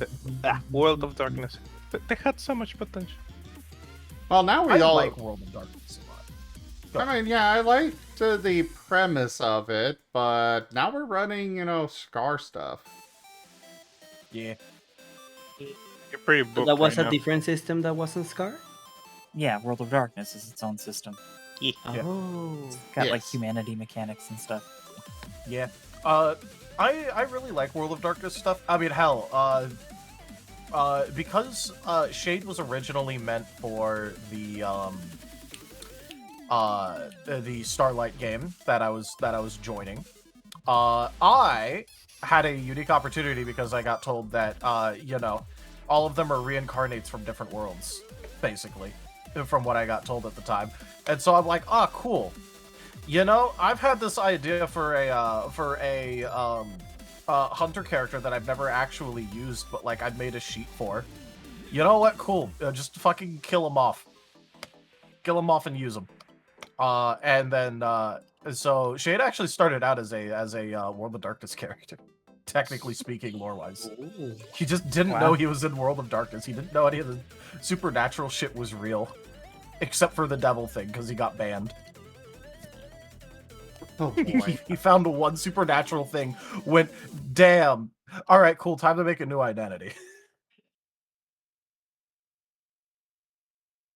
Which, honestly, I think is a fair reaction to finding out that demons are actually real, and one of them wanted to talk to you. I'd be incredibly fascinated if a demon wanted to talk to me. Yeah, and I then, would immediately want to make a deal. You know what kind of deal? Silver, first at least take a look at the demon and figure out what type of demon it is first before you... You really Trust wanna... If he yourself. think he can have my soul. If you're good and do things with a deal for a deal, then at least work on the deal. I am worried about fair Silver enough. Soul. I feel like the Sell only your thing that they would have to say is literally you'd be trying to stop. I'm like, don't. Demons are bad. Do not do it. Demon looks at Silver. Werewolf. Deal. Pause. Deal. Rex, Yeah, here's the thing. Hey, this Silver- is you assuming that Silver puts any weight upon his soul. It is nothing but currency to be used in a bargain that fulfills his carnal needs. That is true. Sell it at a What's wrong high with selling price your then. soul? I did it. I'm fine. Sell it at a high price. See? And the demon would get a neat new little pet. Everybody Alright. wins. I need to go ahead and move on to the next segment of this stream because I need to get 10 recordings, and Oh wow. we are 13 hours into the stream. And how much longer are you gonna go for? Until I've got 10 recordings. 11 hours. 10. Probably 36 Holy hours. Mother of God. So, Get the thank caffeine everybody for joining us so far on the stream today. That was the art reveal as well as history on the channel. Check out our website, zgfgaming.com. We've got links for our Discord, Telegram, Mastodon, Blue Sky, Patreon, and more. They're on the website as well as down in the description below through our link tree.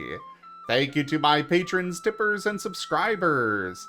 It is your support that keeps this channel alive and going. I cannot do this without your guys' help and your support, so thank you. Consider becoming a patron over at patreon.com/zgfgaming. It's one of the best ways to help out the channel, that you can also do so by sharing the stream around, tipping to the channel directly, grabbing packs of cards to stream loots, or just coming by and hanging out. But for now, thank you so much for joining, everybody, and I bid you the most fondest adieu. Bye-bye. Bye. Woof. Bye-bye.